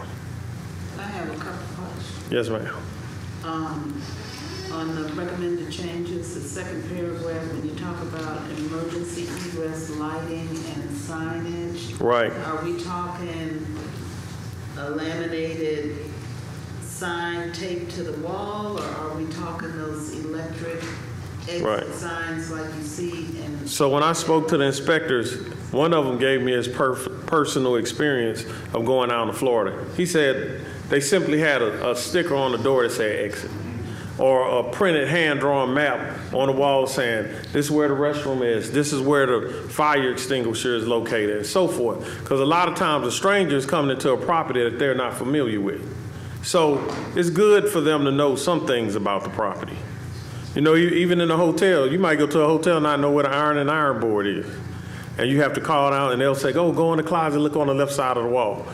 In these respective cases, you want people to be able to be safe and know how to get in. Now, one of the concerns with this is that it could impact historical districts. Well, yeah, when you talk about egress in lighting, okay, so emergency egress lighting. So is that an electrical light like you see in hotels? No. They exit and it's spelled in red. Is that what you're talking about? They have to install? They won't need that. It says emergency egress lighting and signage. That could be supplemented with signage, a sticker saying exit. And we spoke about that in detail this morning, myself and the building inspector. So they weren't saying to that extent. Okay. Yeah, we're not going to hold them to the same standard as an actual commercial building. Okay. Okay. And then my second question is, what is garage dwelling separation? Garage dwelling separation is like a garage apartment, right? So in this case, what he's saying is like, if there's a garage apartment, it should be constructed with like a firewall. And the way he's coming from, his approach to this is what if someone goes in and goes into wanting to construct a structure to be used for Airbnb, and so they build a house and they build an accessory dwelling unit, where he knows that if they want to use that garage apartment as an Airbnb, even though this current ordinance don't allow accessory dwelling units as Airbnbs, but who knows what happens in the future. But if they do, that wall have fire-rated sheetrock, so it'll be safe in the case of a fire. And most houses don't require that. Meaning there will be a kitchen in the garage?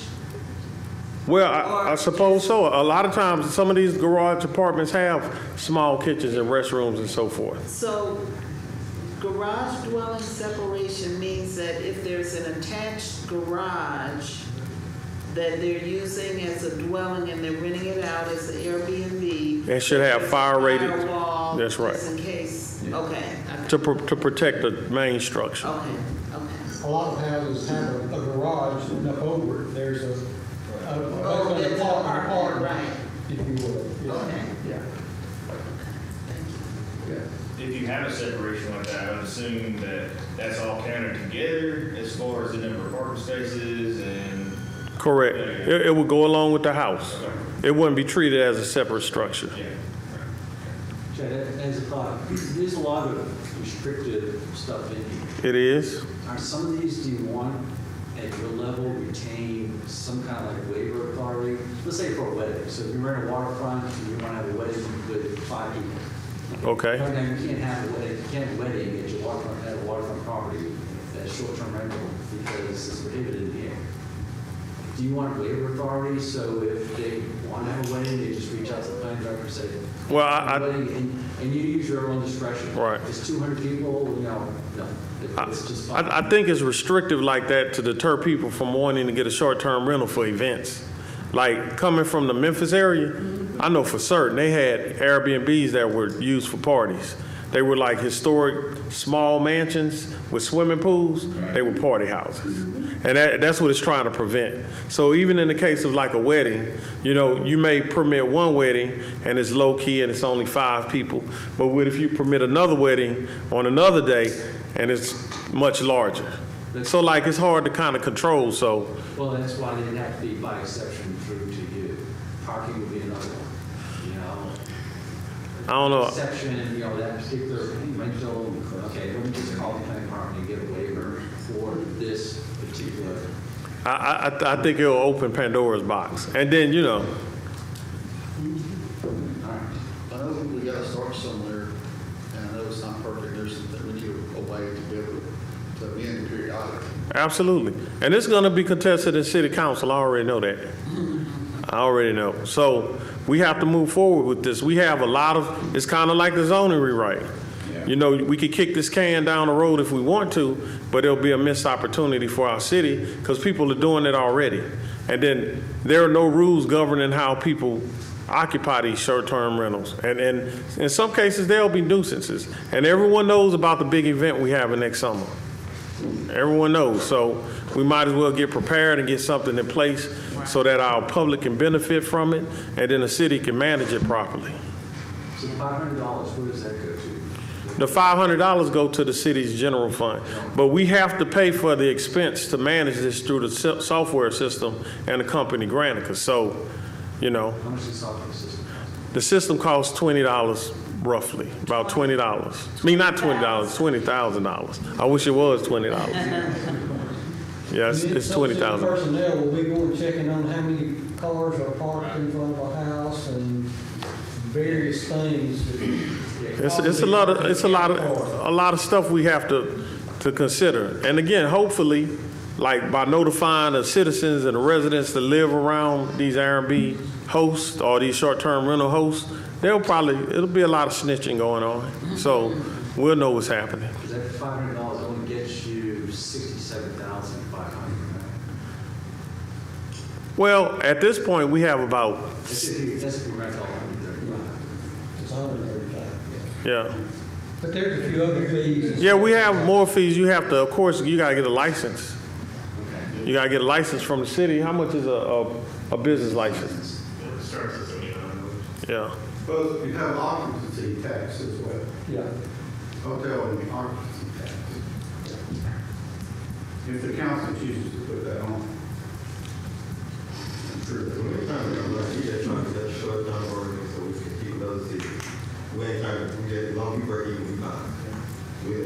Yeah. No, I'm more concerned about covering those costs. Not necessarily. Now that's something we can consider too, because initially the staff and I were thinking $1,000. See how it goes the first year. Excuse me? See how it goes the first year. I mean, we could try. And that's the key of it. You don't implement something and see where it goes. And Right. how- I kind of feel like with $1,000, you'll have more people trying to navigate the process. Around it. Yeah. With 500, you probably get more participation. You might get more participation with 750, but that's why I'm coming to you all to get some advice.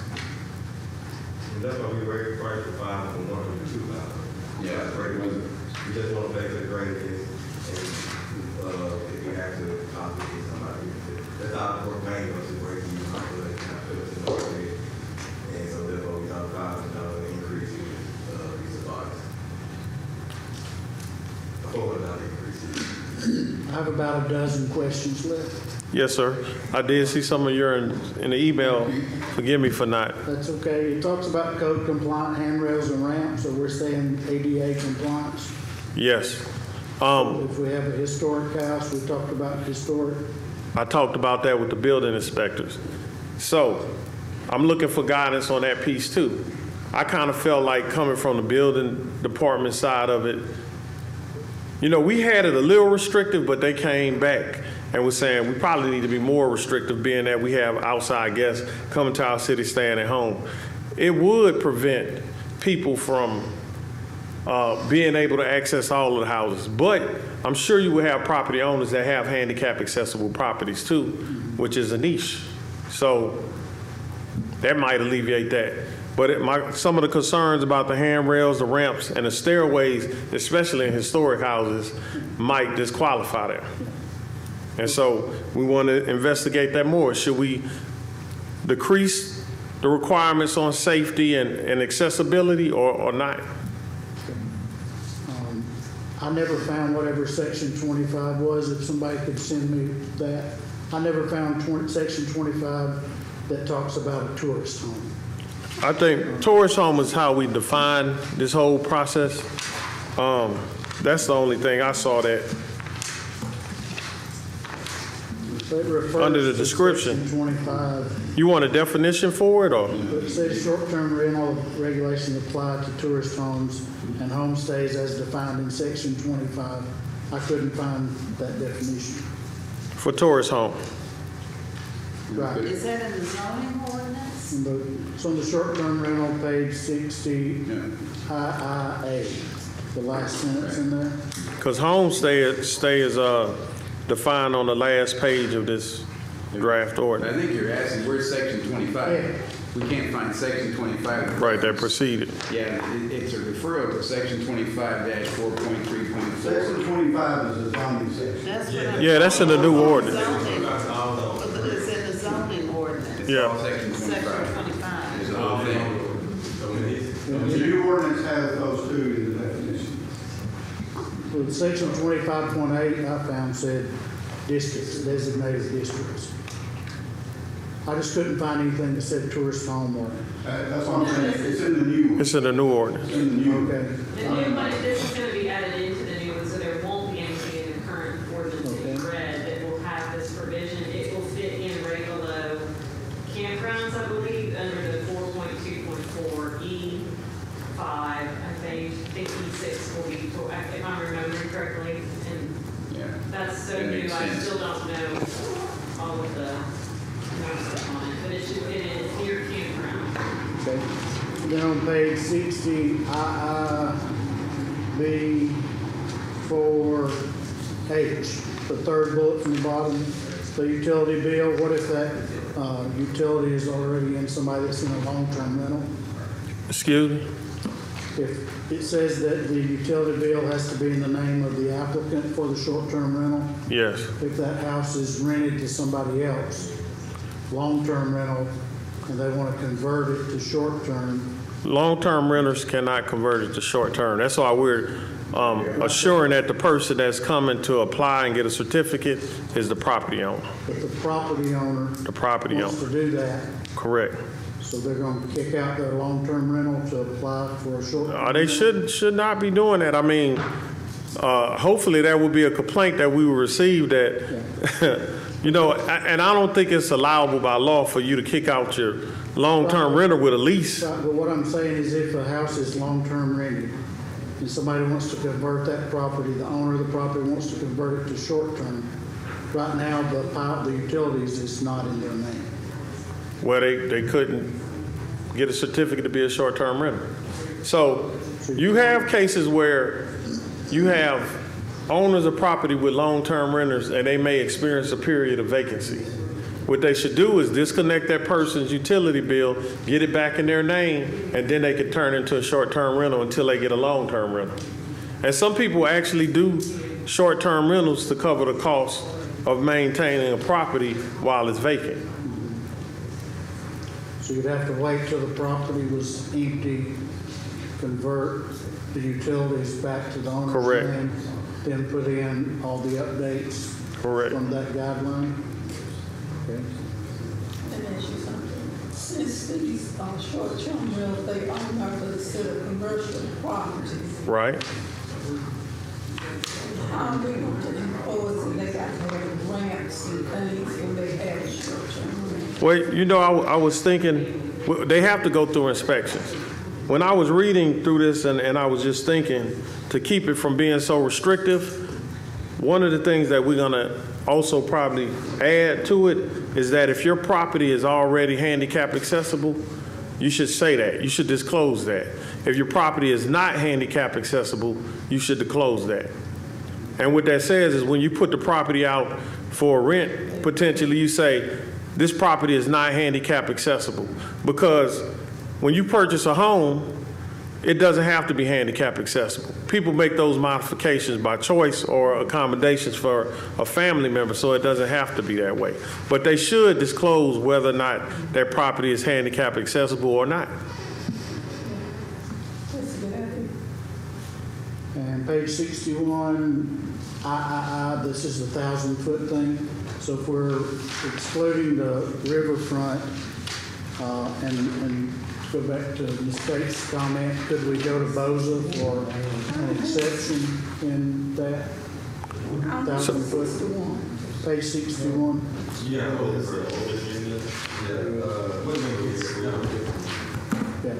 They're looking for page 61. They're looking at this document with the Subsection 3. Yeah, 3 under II, B, 4, 3. 3AB. That's confusing. Anyway, it says no short-term rental could be permitted in residential zoning where there's already 3 or more within that 1,000 feet. Correct. So that, so we did the riverfront. So in the historic or the downtown district, if there's more than 3 applications, we're saying, no, you can't do that. Correct. Can you go to the Board of Zoning and ask for an exception? Correct.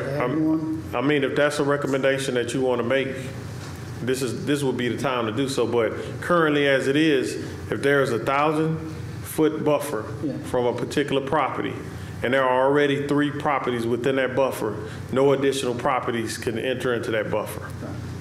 I think the downtown area is going to be a target for these Airbnbs. I mean, that's really going to limit the availability in those areas, like you were saying, is what I understood. I just think if there was an out, if we could go to Boza and I mean, that would be the equivalent to the riverfront too.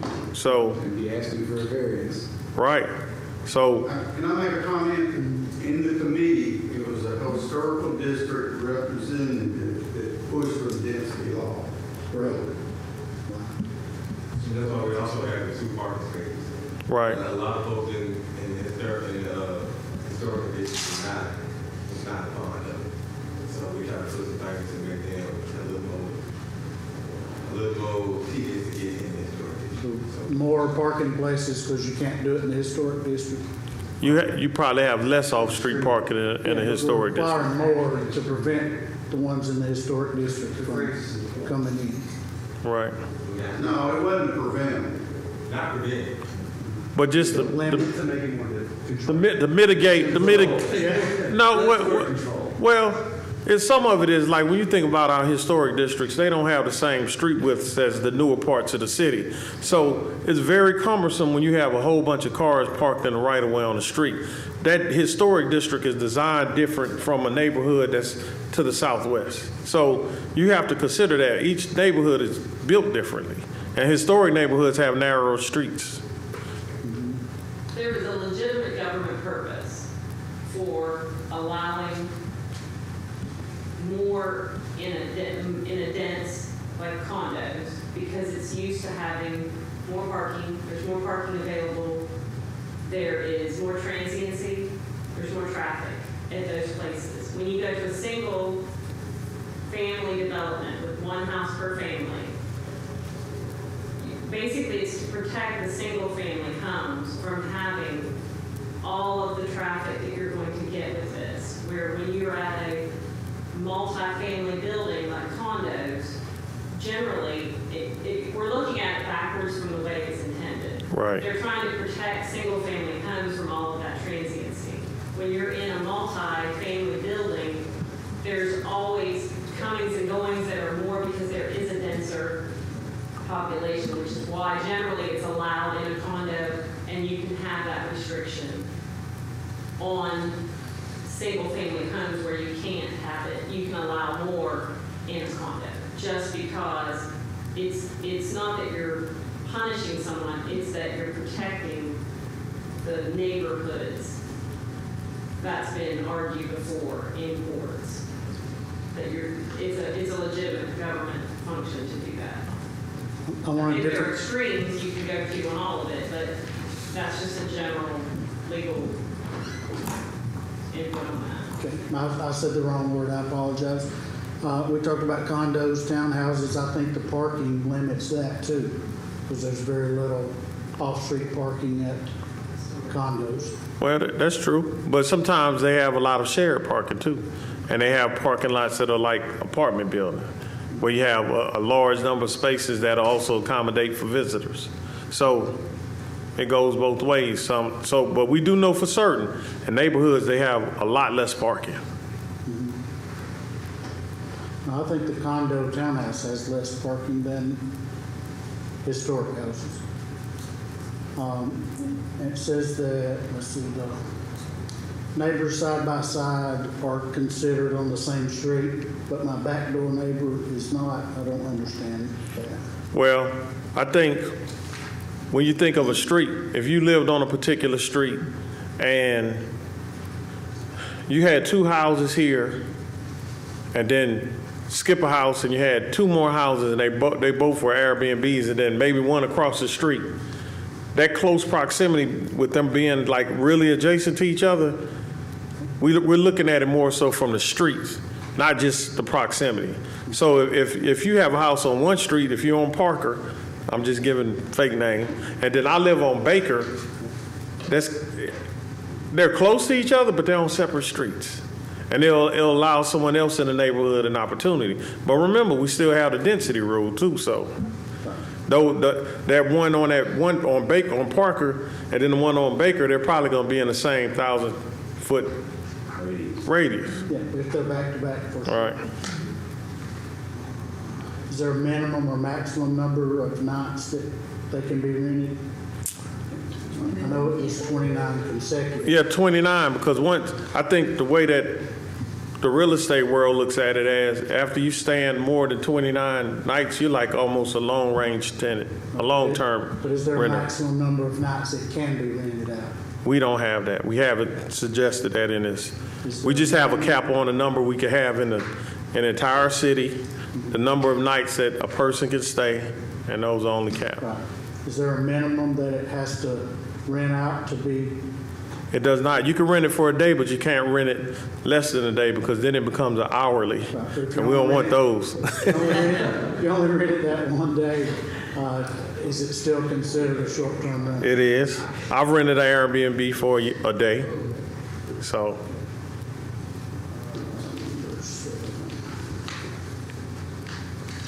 Sorry, I'm just trying to understand.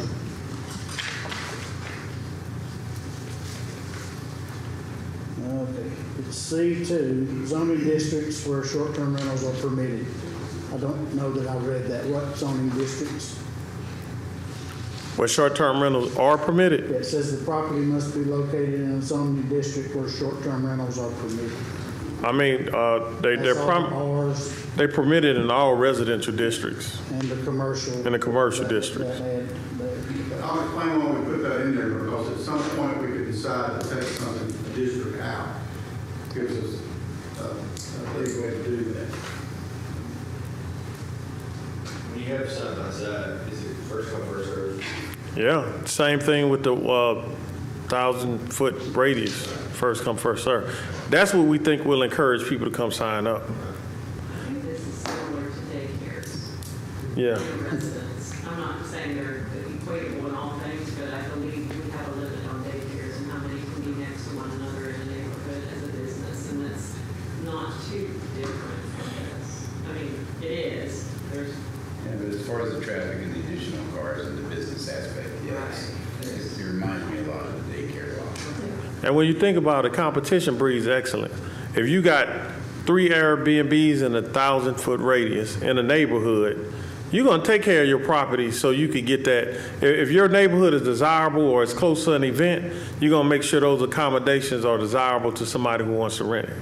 So I believe the competition to keep it up anyway. You know, if you're not taking care of your Airbnb, you won't get renters.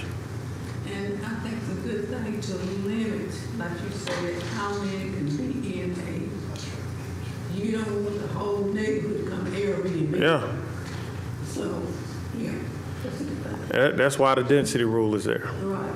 So we can have 2 side by side, but not 3, or we can't have 2 side by side. Can't have 2 side by side. You can't have 3 side by side, 4, 5.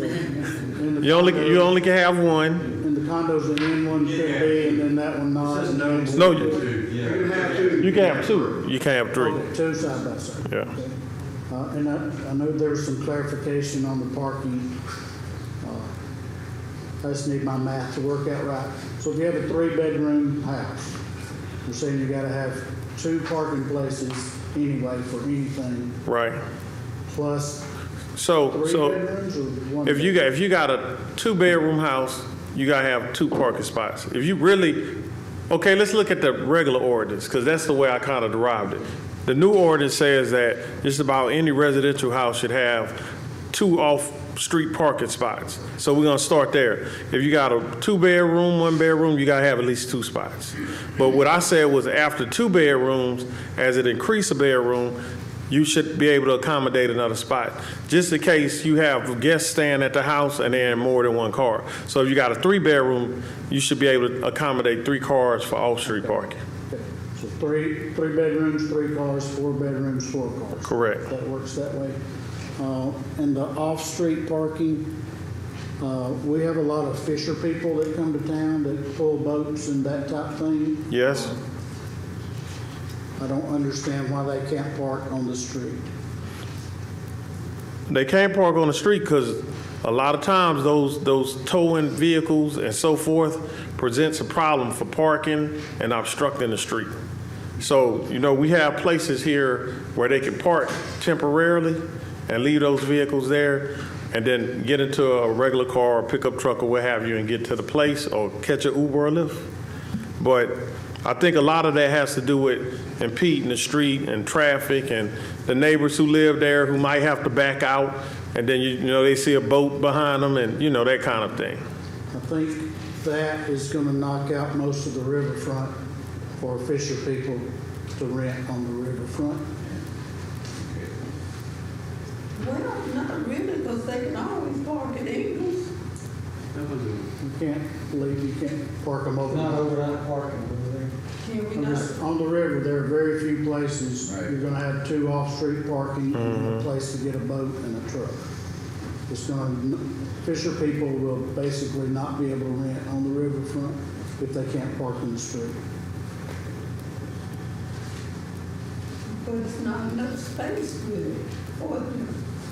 All right. For that parking over there. It's just not enough. Again, part of the goal is we want to have enough options available, you know? Because Market Street is almost a one street. It's a one-way street, almost. Market Street. It should be a one-way street. It's so tight. Right. On Market Street. So here we are. Any more comments from you? Ed?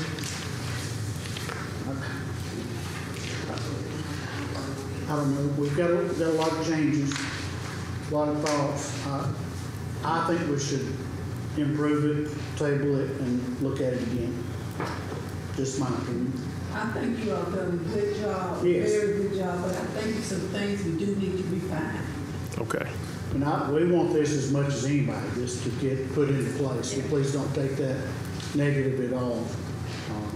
But I see some hurdles that I think we should address before we pass it on to council. Can you circulate a Word document of it? Do some red lines. So have we captured all of those things that we think need working on? I know we made we agreed to some changes, and I think maybe you referred to some more, Eddie, I want to recommend. about parking for the Fisher folks or whatever. Yeah, I want to recommend this too. We don't have to wait for another meeting. Can't we do a work session? Can't we call a work session? If we wanted to do a special work session around this topic? You can do a work session for it, yes. Tonight, though, you have to decide what's going to happen next. Right. Whether you want to Yeah. table it or to allow that, but everyone would have to come to a work session to work on it, to get it that way. Yes, you can set that, or you can take the recommended changes, adjust those, and then bring it back to another meeting. It's up to y'all how you want to handle that. Well, maybe you could circulate some days and we decide how many can come certain in a day. If the majority come on X day, that's when you have it, because everybody not be available every same day. You can bet on that. But is planning on update it and look at it, or you want us to do that? That's confusing. Well, we could circulate it. You could come with your ideas.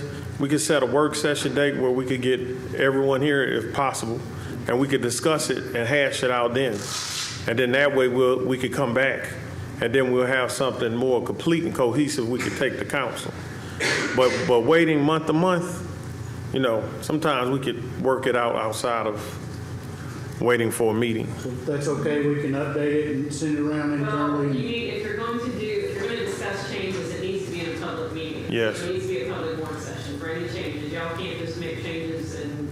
Yeah, we will have to come back and discuss it. Session. So there has to be a public work session to do that. Now, if there's recommended changes y'all want to go ahead and have in there tonight, you can recommend that those changes be made if you want, or you can wait until the work session to do that. We just want to say, let's have a few sections that need work, like Fisher people, a few of the things, and then present like, you know, have presented as an edited version. That's a whole lot. I think so. That will determine if we need to take it in. Yeah.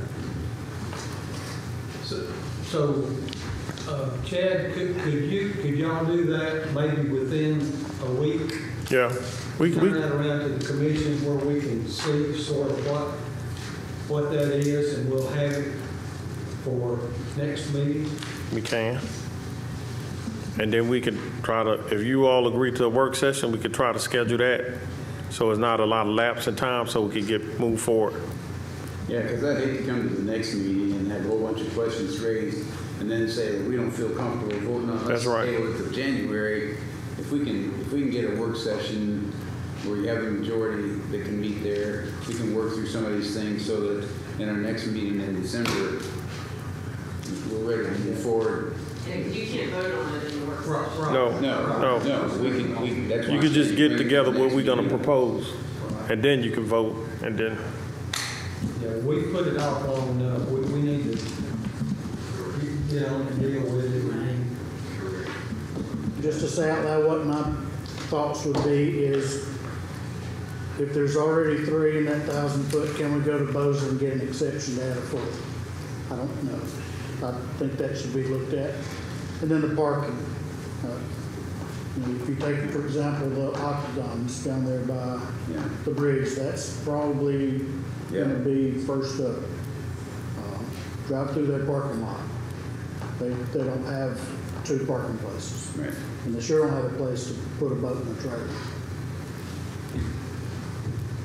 And I think we can put our heads together and maybe come up with a different solution for that riverfront situation without making it either or. right. So why don't you send out some recommended dates, and we need to all reply back to come to a work session with me. Thank you for the 1, 2, 3 bedroom thing. That helps a whole lot. Oh, does the garage count? No. I mean, the garage doesn't count. Like, whatever car, I always say this when it comes to off-street parking. We're talking about the pavement that you can see outside of the garage. If you can fit a car in the garage, I mean, we don't know what's there.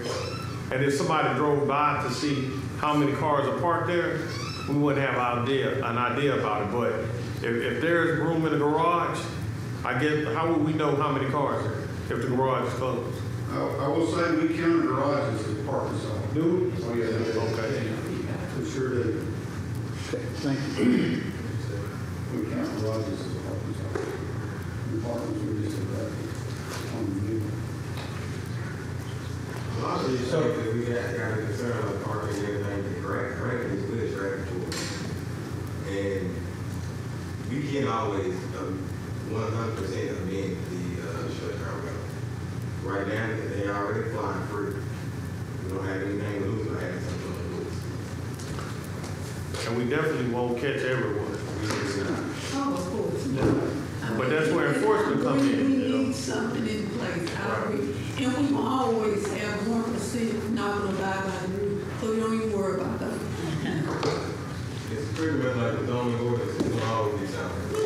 We're gonna have to match them, we're gonna have to implement them, or we're gonna put kids down. And please don't take my questions in a negative manner. This was first opportunity, first time I've read through it. If we can do it a little bit better first time through, that's. Even in the work session, we'll manage it where it's consensus building. I mean, even though you can't officially vote, we'll do some consensus building. Like, what do you think? What do you think? Okay, you for this? How many for this? How many for that? That's the decision. Because if we don't do it that way, we'll never arrive at a point. So when do we need to have this work session to get it on the December agenda? So what we'll do is, I'll work with Josiah. We'll probably send you like a doodle poll where you can pick days that you're available. We'll try to pick a day that all of you all are available before the next one. And we'll bring you together. We'll find a time, kind of sort it out. And then we'll let you know when that time is. And of course, you'll have all the information so you can read it and come prepared for us to discuss it. What I would ask too is that whatever your topic is, we organize it. So if your concern is parking, you tell me what it is in parking so we can organize a meeting and we'll talk about parking first, or then the buffer first, second, or whatever, so we can have it organized and not take up a lot of time. There's no time requirement between work session and the next meeting? We don't have to do that any particular week before, 2 weeks, or anything? Well, whatever has to be noticed from the work session, if it gets put in the change, it has to be there in time to notice it. Right. So it would have to be done before TRC, that's when you usually put that. Or, you know, Notice. it would have to be done pretty, it has to be a pretty quick turnaround. I know next week's a holiday. One more day we can have it with, because tonight is TRC, so we don't have to say it. You have to do it the first week of December, right? Yeah. December 2nd. Is that doable, you think, Jay? Yes. So can we pull out our calendars and see Sure. now? If y'all see a good day now, Because it's anytime in the like- first week of December. Yeah, the first week of December, so. I'm retiring from Dyken Friday, I'm pretty available. Just retiring from Dyken, but I'll have other jobs. I cannot make the second, I've got a business partner in town, Okay. About the third. About the third. yeah, I can do that. What's third on Wednesday? Wednesday. And we're talking about what time? Third, no. So how long will you go to the third? Hour. Okay. In the evenings, I'm good. In the afternoons?